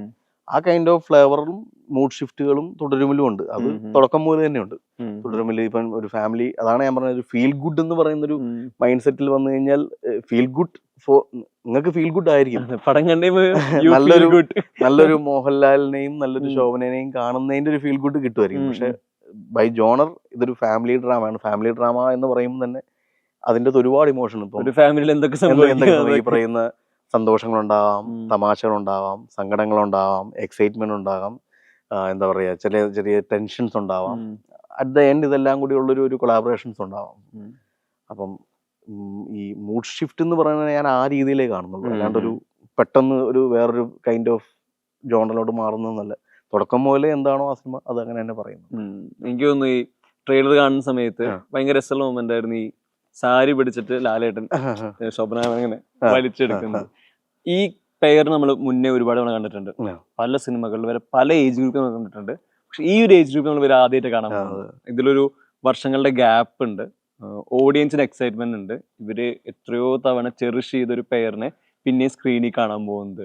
ഒരു മിഡിൽ ഏജ് ലവ് എന്നൊക്കെ പറയുന്ന പോലെ ഇവരുടെ മൊമെന്റുകള്, ഇവര് കപ്പിളായി വരുന്നത്, ഇവരെ ഷൂട്ട് ചെയ്യുന്നത്, അവർക്കുള്ള സിറ്റുവേഷൻ ക്രിയേറ്റ് ചെയ്യുന്നത്, അത് ശരിക്കും എങ്ങനെയാ? നീ റാൽഫ് പറഞ്ഞ ഷോട്ടാണ് സിനിമയുടെ ഫസ്റ്റ് ഞാൻ ഷൂട്ട് ചെയ്യുന്നത്, ആക്ഷൻ വിളിക്കുന്ന ഫസ്റ്റ് ഷോട്ട്. അപ്പം ഞാനത് കുറെ ദിവസമായിട്ട് ഞാൻ എന്റെ വീട്ടിൽ കാണുന്ന ഒരു കാഴ്ചയാണ് ഈ പറയുന്ന അച്ഛനും അമ്മയും വൈകുന്നേരങ്ങളിലേക്ക് ഇരുന്നിട്ട് സാരി മടക്കുന്ന ഒരു കാഴ്ചയാണ്. അപ്പം അത് ഈ സിനിമയിൽ യൂസ് ചെയ്യാൻ പറ്റുമെന്ന് ഓർത്തൊന്നുമല്ല. പക്ഷെ ഏതോ ഒരു സമയത്ത് എഴുത്തിന്റെ സമയത്ത് ഇങ്ങനെ ഒരു സീക്വൻസ് പ്ലാൻ ചെയ്യാമെന്ന് പറഞ്ഞു. അങ്ങനെ ലാലേട്ടൻ്റെ ശോഭനമാരുടെ ഇടയ്ക്കിലും അവർ രണ്ടുപേരും എൻ്റെ ഇടയ്ക്ക് വന്നിരുന്നിട്ട് സാർ ഞങ്ങൾ എന്താണ് ചെയ്യേണ്ടത് എന്ന് ചോദിക്കുന്ന സമയത്ത് ഞാനപ്പോൾ എക്സ്പ്ലെയിൻ ചെയ്യാം. എൻ്റെ വീട്ടിലൊക്കെ അച്ഛനും അമ്മയൊക്കെ ചെയ്യുന്നത് കണ്ടിട്ടുണ്ട്. അപ്പം അതേപോലത്തെ ഒരു സീക്വൻസ് എന്ന് പറഞ്ഞ് ഞാനത് എൻ്റെ ഒരു വേ ഓഫ് പരിപാടി കാണിച്ചു കൊടുത്തതിന് ശേഷം പിന്നെ അത് അവരുടെ രീതിയിൽ അവർ അങ്ങോട്ട് ചെയ്യായിരുന്നു. അപ്പം ഈ മിഡിൽ ഏജ് ലവ് അല്ലെങ്കിൽ ഒരു അച്ഛൻ അമ്മ ഫീൽ ഉണ്ടാക്കുക എന്ന് പറയുന്നത് ആയിരുന്നു ആ പാട്ടിൻ്റെയും ആ സീക്വൻസിൻ്റെയൊക്കെ ഉദ്ദേശം. അവരുടെ ഇടയ്ക്ക് നമ്മൾ പലപ്പോഴും അത് പറയാറുണ്ട്, ഇങ്ങനെ ഈ ഏജ് ഗ്രൂപ്പിന് ഇഷ്ടപ്പെടണമെങ്കിൽ ഒരുമിച്ചിരുന്ന് കണക്ക് നോക്കുന്നത്, അടുക്കളയിൽ പാചകം ചെയ്യുന്നത്, ഷോപ്പിംഗ് ചെയ്യാൻ പോകുന്നത്, അതൊക്കെ ഒരു കോമൺ മാൻ ഓഡിയൻസിന്റെ ഒരു മിഡിൽ ഏജ് ലൈഫിന്റെ പൊതുക്കാഴ്ചകളാണ്. അങ്ങനെയുള്ള അത് ഞങ്ങൾ ഡിസ്കസ് ചെയ്യും. അപ്പൊ ഇടയ്ക്ക് ശോഭന മാം ചോദിക്കും ഇനി എന്താ ചെയ്യാൻ പറ്റും നമുക്കിങ്ങനെ ഈ മിഡിൽ ഏജ് കപ്പിൾ കണക്ട് ചെയ്യാൻ പറ്റുന്നത്, എന്താ ചെയ്യാൻ പറ്റും, പുതിയ ഇവന്റുകൾ എന്താണെന്ന് ചോദിക്കും. അപ്പൊ അങ്ങനെ മാം ചോദിച്ചതിന്റെ ഭാഗമായിട്ടാണ് ഈ ഷോപ്പിംഗ് സീക്വൻസ് ഞങ്ങൾ ഷൂട്ട് ചെയ്തത്. അതുവരെ ഞാൻ സ്ക്രിപ്റ്റിലില്ലായിരുന്നു. അപ്പൊ നമുക്ക് തുണിക്കടയിൽ പോയിട്ട് ഒരു സാധാരണ തുണിക്കട, വളരെ ഇടുങ്ങിയ തുണിക്കടക്കകത്ത് പോയിട്ട് നമുക്കൊരു സാരിയും ബ്ലൗസും ഒക്കെ മേടിക്കേണ്ട ഒരു സീക്വൻസ്. അപ്പം പച്ച അങ്ങനെ എല്ലാം ഈ പറയുന്ന പോലെ നമ്മൾ ആഗ്രഹിച്ചതും സിനിമ ആഗ്രഹിച്ചതും നമ്മളുടെ ഓൾ ടീം ആഗ്രഹിച്ചതും ഒക്കെ എല്ലാം ഒരു രീതിയിൽ കൂട്ടിക്കെട്ടിയൊക്കെ വന്നിട്ടുണ്ട്. ബാക്കി ഇനി പ്രേക്ഷകൻ ഇവിടെ ഇരുന്ന് തീരുമാനിക്കട്ടെ. ആഡ് ഓൺ ചെയ്യാനാണെങ്കിൽ ഈ ഇതെല്ലാം പറഞ്ഞല്ലോ, ഇതിലെല്ലാം ഈ മൂഡ് കാര്യങ്ങളൊക്കെ പറയുമ്പോൾ എഴുത്തിലും ഫിലിം മേക്കിങ്ങിലും ടെക്നിക്കായിട്ട് ഭയങ്കര രസമായിട്ട് ഇപ്പോൾ യൂസ് ചെയ്ത് ഈ കാറിനെയാണ്. അത് തന്നെ ഒരു ക്യാരക്ടറാണല്ലോ, പോസ്റ്റേഴ്സിലാവട്ടെ ട്രെയിലറിലാവട്ടെ. ഇയാൾക്ക് ഈ കാറിനോടുള്ള ഇഷ്ടം ഭയങ്കര ഈസിലി കമ്മ്യൂണിക്കേറ്റ് ചെയ്തിട്ടുണ്ട്. ആളുകൾ വരുന്നത് കാറിനെയും കൂടെ കാണാനാണ് സിനിമയില്. ഈ കാറിന് ഉപയോഗിക്കുന്നത് അതിനൊരു ഫിസിക്കൽ ഫോം മാത്രമേ ഉള്ളൂ, ലൈഫില്ല. അതിനെ ഈ പറഞ്ഞ പോലെ ബ്ലോക്ക് ചെയ്യുന്നത്, സ്റ്റേജ് ചെയ്യുന്നത്, ഷൂട്ട് ചെയ്യുന്നത് വിത്ത് മോഹൻലാൽ, ശോഭന, അതർ ആക്ടേഴ്സ്. അല്ല, കാർ ആൾസോ ഒരു ക്യാരക്ടറാണ്. കാറിനെ നമ്മൾ കാസ്റ്റ് ചെയ്തതാണ്. ഒരു കാറ് ഉണ്ട്, അംബാസഡർ കാറാണ് എന്നുള്ളത് മാത്രമേ സ്ക്രിപ്റ്റിലുള്ളൂ. ബാക്കി ഇപ്പൊ സുനിൽ ആദ്യ സമയങ്ങളിൽ ഇരുന്ന സമയത്ത് എന്തായിരുന്നു ആ കാറിന്റെ കളർ എന്ന് വെച്ച് കഴിഞ്ഞാൽ ഒരിക്കലും ബ്ലാക്ക് ആയിരിക്കില്ലായിരുന്നു, അംബാസഡർ കാറാണ്. പിന്നെ അത് നമ്മളും കൂടി വന്നിരുന്ന ശേഷം ആ കാറിനെ നമ്മൾ കാസ്റ്റ് ചെയ്യാൻ വേണ്ട സമയത്ത് ഈ പറയുന്ന ഒരുപാട് സ്ഥലത്തു നിന്ന് പല പല കാറുകൾ ഇങ്ങനെ വരും. നമുക്ക് നമ്മളിപ്പം കാറിനെ കാസ്റ്റ് ചെയ്യുക. അപ്പൊ കാറിന്റെ ഗ്രില്ല് നോക്കി, കാറിന്റെ ബോണറ്റിന്റെ സ്പേസിങ് നോക്കി, ലൈറ്റ് നോക്കിയിട്ടൊക്കെ ഒരു കാറിനെ കാസ്റ്റ് ചെയ്യണം. അപ്പൊ അങ്ങനെ ഒരു കാർ നമ്മൾ കാസ്റ്റ് ചെയ്ത് വെച്ച് അതിന് പോകുമ്പോൾ അതിന് നമ്പർ വേണം. അപ്പം എൻ്റെ ഹൈ ആയിരുന്നു, എൻ്റെ വീട്ടിലെ ആദ്യത്തെ കാറ് ഒരു മാരുതി കാറാണ്. അതിന്റെ നമ്പർ 4455 എന്നാണ്. അപ്പം എല്ലാരും പറഞ്ഞു 2255 ഇടാന്ന് പറഞ്ഞു. അപ്പൊ ഞാനൊരു ഫാൻ ബോയ് മൂവ്മെന്റ് ആയി പോവല്ലോ എന്ന് ഓർത്തിട്ട് അത് മാറ്റിയിട്ട് 4455 എന്നാക്കി. അപ്പൊ അതിന്റെ ഏറ്റവും വലിയ കോയിൻസിഡൻസ് എന്താന്ന് വെച്ച് കഴിഞ്ഞാൽ ലാലേട്ടന്റെ വീട്ടില് ആദ്യമായിട്ട് വാങ്ങിച്ച കാർ ഒരു അംബാസഡർ കാറാണ്. ആ കാറിന് നമ്പർ 4455. അപ്പൊ അത് ഒരു ഷൂട്ടിങ്ങിന് ഇടയ്ക്ക് വെച്ചിട്ട് എന്നെ കാണിച്ചു തന്നു, ഇതാണ് എന്റെ വീട്ടിലെ അംബാസഡർ കാർ എന്ന് പറഞ്ഞപ്പോൾ ഞാൻ നോക്കുമ്പോൾ അതിന്റെ നമ്പർ 4455. സാർ ഇന്ന് നമ്പർ, അപ്പൊ നിങ്ങൾ അത് അറിഞ്ഞിട്ടല്ലേ ഇത് ഇട്ടതെന്ന് ചോദിച്ചു. അതല്ല എനിക്കറിയാം, ഞാൻ എന്റെ വീട്ടിലെ കാറുണ്ട്. അപ്പം ഞാൻ പറഞ്ഞ കാർ അങ്ങനെയൊക്കെയാണ് ക്യാരക്ടറായിട്ട് വന്നിരിക്കുന്നത്. പിന്നെ കാർ ഒരു ഇമോഷനാണ്. ആ മനുഷ്യനെ സംബന്ധിച്ചിടത്തോളം, ഒരു ഡ്രൈവറെ സംബന്ധിച്ചിടത്തോളം, ടാക്സി ഡ്രൈവറെ സംബന്ധിച്ചിടത്തോളം അയാളുടെ വയറ്റിപ്പഴപ്പാണ് ആ വണ്ടി. ആ വീട്ടില് അയാളുടെ ഭാര്യേനെയും മക്കളെയും നോക്കുന്ന പോലെയാണ് ആ കാറ് നോക്കുന്നത്. അയാളുടെ ടാക്സി സ്റ്റാൻഡും അയാളുടെ കൂട്ടുകെട്ടുകളും ഒക്കെ ഈ കാറ് ബേസ് ചെയ്തിട്ടുള്ളതാണ്. അപ്പൊ ഈ ടാക്സി കാർ ഇല്ലാണ്ട് ഷൺമുഖനില്ല. അപ്പൊ അത് ഒരു ലൈഫ് എലിമെന്റ് ആയിട്ട് നമ്മൾ വർക്ക് ചെയ്തിട്ടുണ്ട്. ഇപ്പം നമ്മൾ സീനൊക്കെ ചിലത് കൊറിയോഗ്രഫി ചെയ്യുന്ന സമയത്ത് കാറിനെ പ്ലേസ് ചെയ്തിട്ടുണ്ട്. ഒട്ടുമിക്ക സീനിലും കാറ് ഒരു പ്ലേസ്മെന്റ് ആണ്. അപ്പം ഇപ്പൊ സിനിമ പറയുന്ന ഒരു ഇമോഷന്റെ ഏറ്റവും പ്രധാനപ്പെട്ട ഘടകം ഈ ബ്ലാക്ക് കളർ 4455 കാർ തന്നെയാണ്. ഇതെല്ലാം പറയുമ്പോൾ എനിക്ക് തോന്നുന്നൊരു വൈൻഡ് അപ്പ് എന്നുള്ള രീതിയിൽ നമ്മൾ ഇത്രയും സംസാരിച്ചു. സിനിമ പല രീതിയിൽ പലരെ ഇൻഫ്ലുവൻസ് ചെയ്യാറുണ്ട്, എഫക്ട് ചെയ്യാറുണ്ട് ആളുകളെ. തരുൺ ശരിക്ക് സിനിമ എന്താണ്? സിനിമ ഇനിയിപ്പോ സിനിമ ഇല്ലാത്തൊരു ലൈഫ് ആലോചിക്കാൻ പറ്റുന്നതാണോ? സിനിമ എന്നെ സംബന്ധിച്ച് ഹാപ്പിനെസ് ആണ്. ഈ പറയുന്ന പോലെ ആ പ്രോസസ്സ് മുതൽ അതിന്റെ ഇപ്പം ഈ അനുഭവിക്കുന്ന സ്ട്രെസ്സും പ്രഷറും അല്ലെങ്കിൽ ഇതിന്റെ ഒരു എക്സ്റ്റസി ഉണ്ടല്ലോ, ഇത് പുറത്ത് ഇതെല്ലാം കൂടി കിട്ടുമ്പോൾ കിട്ടുന്ന ഒരു വല്ലാത്തൊരു ഫീലിങ്സ് ആണ്, ഹാപ്പിനെസ് ആണ്. ഇപ്പം ഞാൻ ഏറ്റവും കൂടുതൽ സിനിമയിൽ നിന്ന് കിട്ടുന്ന എൻ്റെ എക്സൈറ്റ്മെന്റ് എന്ന് പറഞ്ഞാൽ സിനിമ ഇറങ്ങിക്കഴിഞ്ഞിട്ടുള്ളൊരു 1 month അല്ലെങ്കിൽ 2 month ഗ്യാപ്പിൽ നമുക്ക് കിട്ടുന്ന കോളുകളും മെസ്സേജുകളും ഒക്കെ ഉണ്ട്. അതിൽ ഒരുപാട് ഔട്ട് ഓഫ് ദ ബോക്സ് കാര്യങ്ങളൊക്കെ സംഭവിക്കും. നമുക്ക് വിചാരിക്കാത്ത രീതിയിലുള്ള, ഇപ്പം സൗദി വെള്ളയ്ക്ക കഴിഞ്ഞ സമയത്ത് ഞാനൊരു തിയേറ്ററിൽ നിന്ന് ഇറങ്ങി വേറൊരു തിയേറ്ററോട്ട് പോയിക്കൊണ്ടിരിക്കുമ്പോൾ ഒരാളെന്നെ വിളിക്കുന്നുണ്ട്. അപ്പോൾ അത് വിളിച്ചിട്ട് എവിടെയുണ്ട് നിങ്ങളെന്ന് ചോദിക്കുന്നു. ഞാൻ പറഞ്ഞു ഞാനിപ്പം ന്യൂ സെൻട്രൽ തിയേറ്റർ വിസിറ്റ്, എനിക്ക് നിങ്ങളെ കാണണമെന്ന് പറഞ്ഞ് പുള്ളി ഫോൺ കട്ട് ചെയ്തു. കുറച്ചു നേരം കഴിഞ്ഞ് ഞാൻ ന്യൂ സെൻട്രൽ തിയേറ്ററിന്റെ ക്രൗഡിന്റെ അകത്ത് നിന്ന് സംസാരിച്ചിട്ടുണ്ടെങ്കിൽ ഒരാളിങ്ങനെ കൈപൊക്കി ഇങ്ങനെ കാണും, ആരാന്ന് എനിക്കറിയില്ല, കാണിച്ചിട്ട് ഇങ്ങനെ വന്നിട്ട് നേരെ എൻ്റെ അടുക്കലോട്ട് വന്നിട്ട് I want to hug you എന്ന് പറഞ്ഞിട്ട് ഹഗ് ചെയ്തിട്ട് ഞാനാണിപ്പം വിളിച്ചതെന്ന് പറഞ്ഞിട്ട് പുള്ളി പോയി. ആ മനുഷ്യൻ ആരാന്ന് എനിക്കറിയില്ല, ഇപ്പോഴും അറിയില്ല, പിന്നെ ഞാൻ കണ്ടിട്ടുമില്ല, വിളിച്ചിട്ടില്ല. സി, ഈ കൈൻഡ് ഓഫ് മാജിക്കുകൾ സിനിമയ്ക്ക് മാത്രമേ തരാൻ പറ്റുള്ളൂ. ഇപ്പം ഓപ്പറേഷൻ ചാവ കണ്ടിട്ട് ഒരുപാട് ആളുകൾ ടെമ്പററി ജോലി ചെയ്തിട്ട് ജോലി നഷ്ടപ്പെട്ട ആളുകൾ രാത്രി കാലങ്ങളിൽ വിളിച്ച് കരഞ്ഞിട്ടുണ്ട്. എൻ്റെ കഥയാണ് സാർ, എൻ്റെ കഥയാണ് സാർ എന്നുള്ളത്. എനിക്കറിയില്ല, അത് നമുക്കൊന്നും അങ്ങനെ ഒരു അതെന്ത് ഇമോഷൻ അവിടെ കണക്ട് ചെയ്യുന്ന എനിക്കറിയാൻ പാടില്ല. ഒരുപാട് ആളുകൾ എൻ്റെ അമ്മേനെ കണ്ടു എന്ന് പറഞ്ഞുകൊണ്ട് സൗദി വെള്ളയ്ക്ക് എന്നെ വിളിച്ചിട്ടുണ്ട്. അപ്പം സൗദി വെള്ളയ്ക്കല് സുജിത് ശങ്കറിനെ രാത്രി 1:30 വിളിച്ചിട്ടൊരു ഒരു ആണ് വിളിച്ചോണ്ട്, ഞാൻ ആത്മഹത്യ ചെയ്യാനായിട്ട് കഴിഞ്ഞ ഒരാഴ്ചയായിട്ട് ചിന്തിച്ചുകൊണ്ടിരിക്കുകയാണ്. ഞാൻ ഈ സിനിമ കണ്ടു കഴിഞ്ഞപ്പോൾ എനിക്ക് ജീവിക്കണം എന്ന് തോന്നിയെന്നു. ഈ കൈൻഡ് ഓഫ് മാജിക്കൽ മൊമെന്റുകൾ, ഹാപ്പിനെസ് ഉണ്ടാവുന്നത് ഈ പറയുന്ന ഈ സിനിമ ഇറങ്ങിയിട്ടുള്ള 1 month 2 month ആണ്. അപ്പൊ ആ എക്സ്റ്റസിക്ക് വേണ്ടിയിട്ടാണ് നമ്മളെല്ലാവരും സിനിമ ചെയ്യുന്നത്. അപ്പൊ അല്ലെങ്കിൽ OTT ഇറങ്ങുമ്പോൾ ഉണ്ടാവുന്നത്. അപ്പൊ അതാണ് നമ്മളിപ്പം, ഞാനിപ്പോഴും തുടരുമ്പോഴേക്ക് സൗദി വെള്ളക്കയുടെയും ഓപ്പറേഷൻ അവിടെയൊക്കെ പോസ്റ്റുകൾ ആരെങ്കിലും ഇട്ട് കഴിഞ്ഞാൽ അപ്പം റീഷെയർ ചെയ്യും. ഇത് നെവർ എൻഡിങ് പ്രോസസ് ആണ്. സിനിമ ഏത് കാലത്തും നമ്മൾ ചെയ്ത സിനിമകളൊക്കെ വർഷങ്ങൾ കഴിഞ്ഞാലും സംസാരിക്കപ്പെടണം, വർഷങ്ങൾ കഴിഞ്ഞാലും അത് ആളുകൾ കാണണം എന്ന് പറയുന്ന, ഇതൊരു 30 ദിവസത്തെ തിയേറ്ററിന് വേണ്ടിയിട്ട് മാത്രമല്ല നമ്മൾ സിനിമ ചെയ്യുന്നത്. ആർട്ട് എല്ലാ കാലത്തും നിലനിൽക്കേണ്ട ഒന്നാണ്. അപ്പൊ എല്ലാ കാലത്തും നിലനിൽക്കാൻ വേണ്ടിയിട്ട് ചെയ്യുന്ന പ്രോസസ്സായിട്ടാണ് ഞാൻ സിനിമയെ കാണുന്നത്.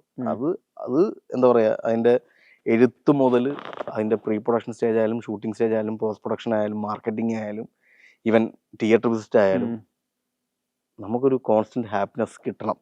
ഹാപ്പിനെസ് എന്നില്ലാണ്ടാവുന്നോ അന്ന് നമ്മൾ സിനിമയിൽ നിന്ന് പുറത്തേക്ക് പോകും എന്നുള്ള വിശ്വാസക്കാരാണ്. എന്തായാലും 3 സിനിമകളുടെ ബാല്യം അല്ലെങ്കിൽ യൗവനം എന്ന് വിളിക്കാം, അതിലും ആളുകളുടെ റെസ്പോൺസ് ബാല്യം ഇതിലെല്ലാം എക്സൈറ്റഡ് ആയിരിക്കുന്ന തരുണിന്റെ ജേണി തുടരട്ടെ. തുടരും വലിയ രീതിയിൽ സ്വീകരിക്കപ്പെടട്ടെ. Thank you.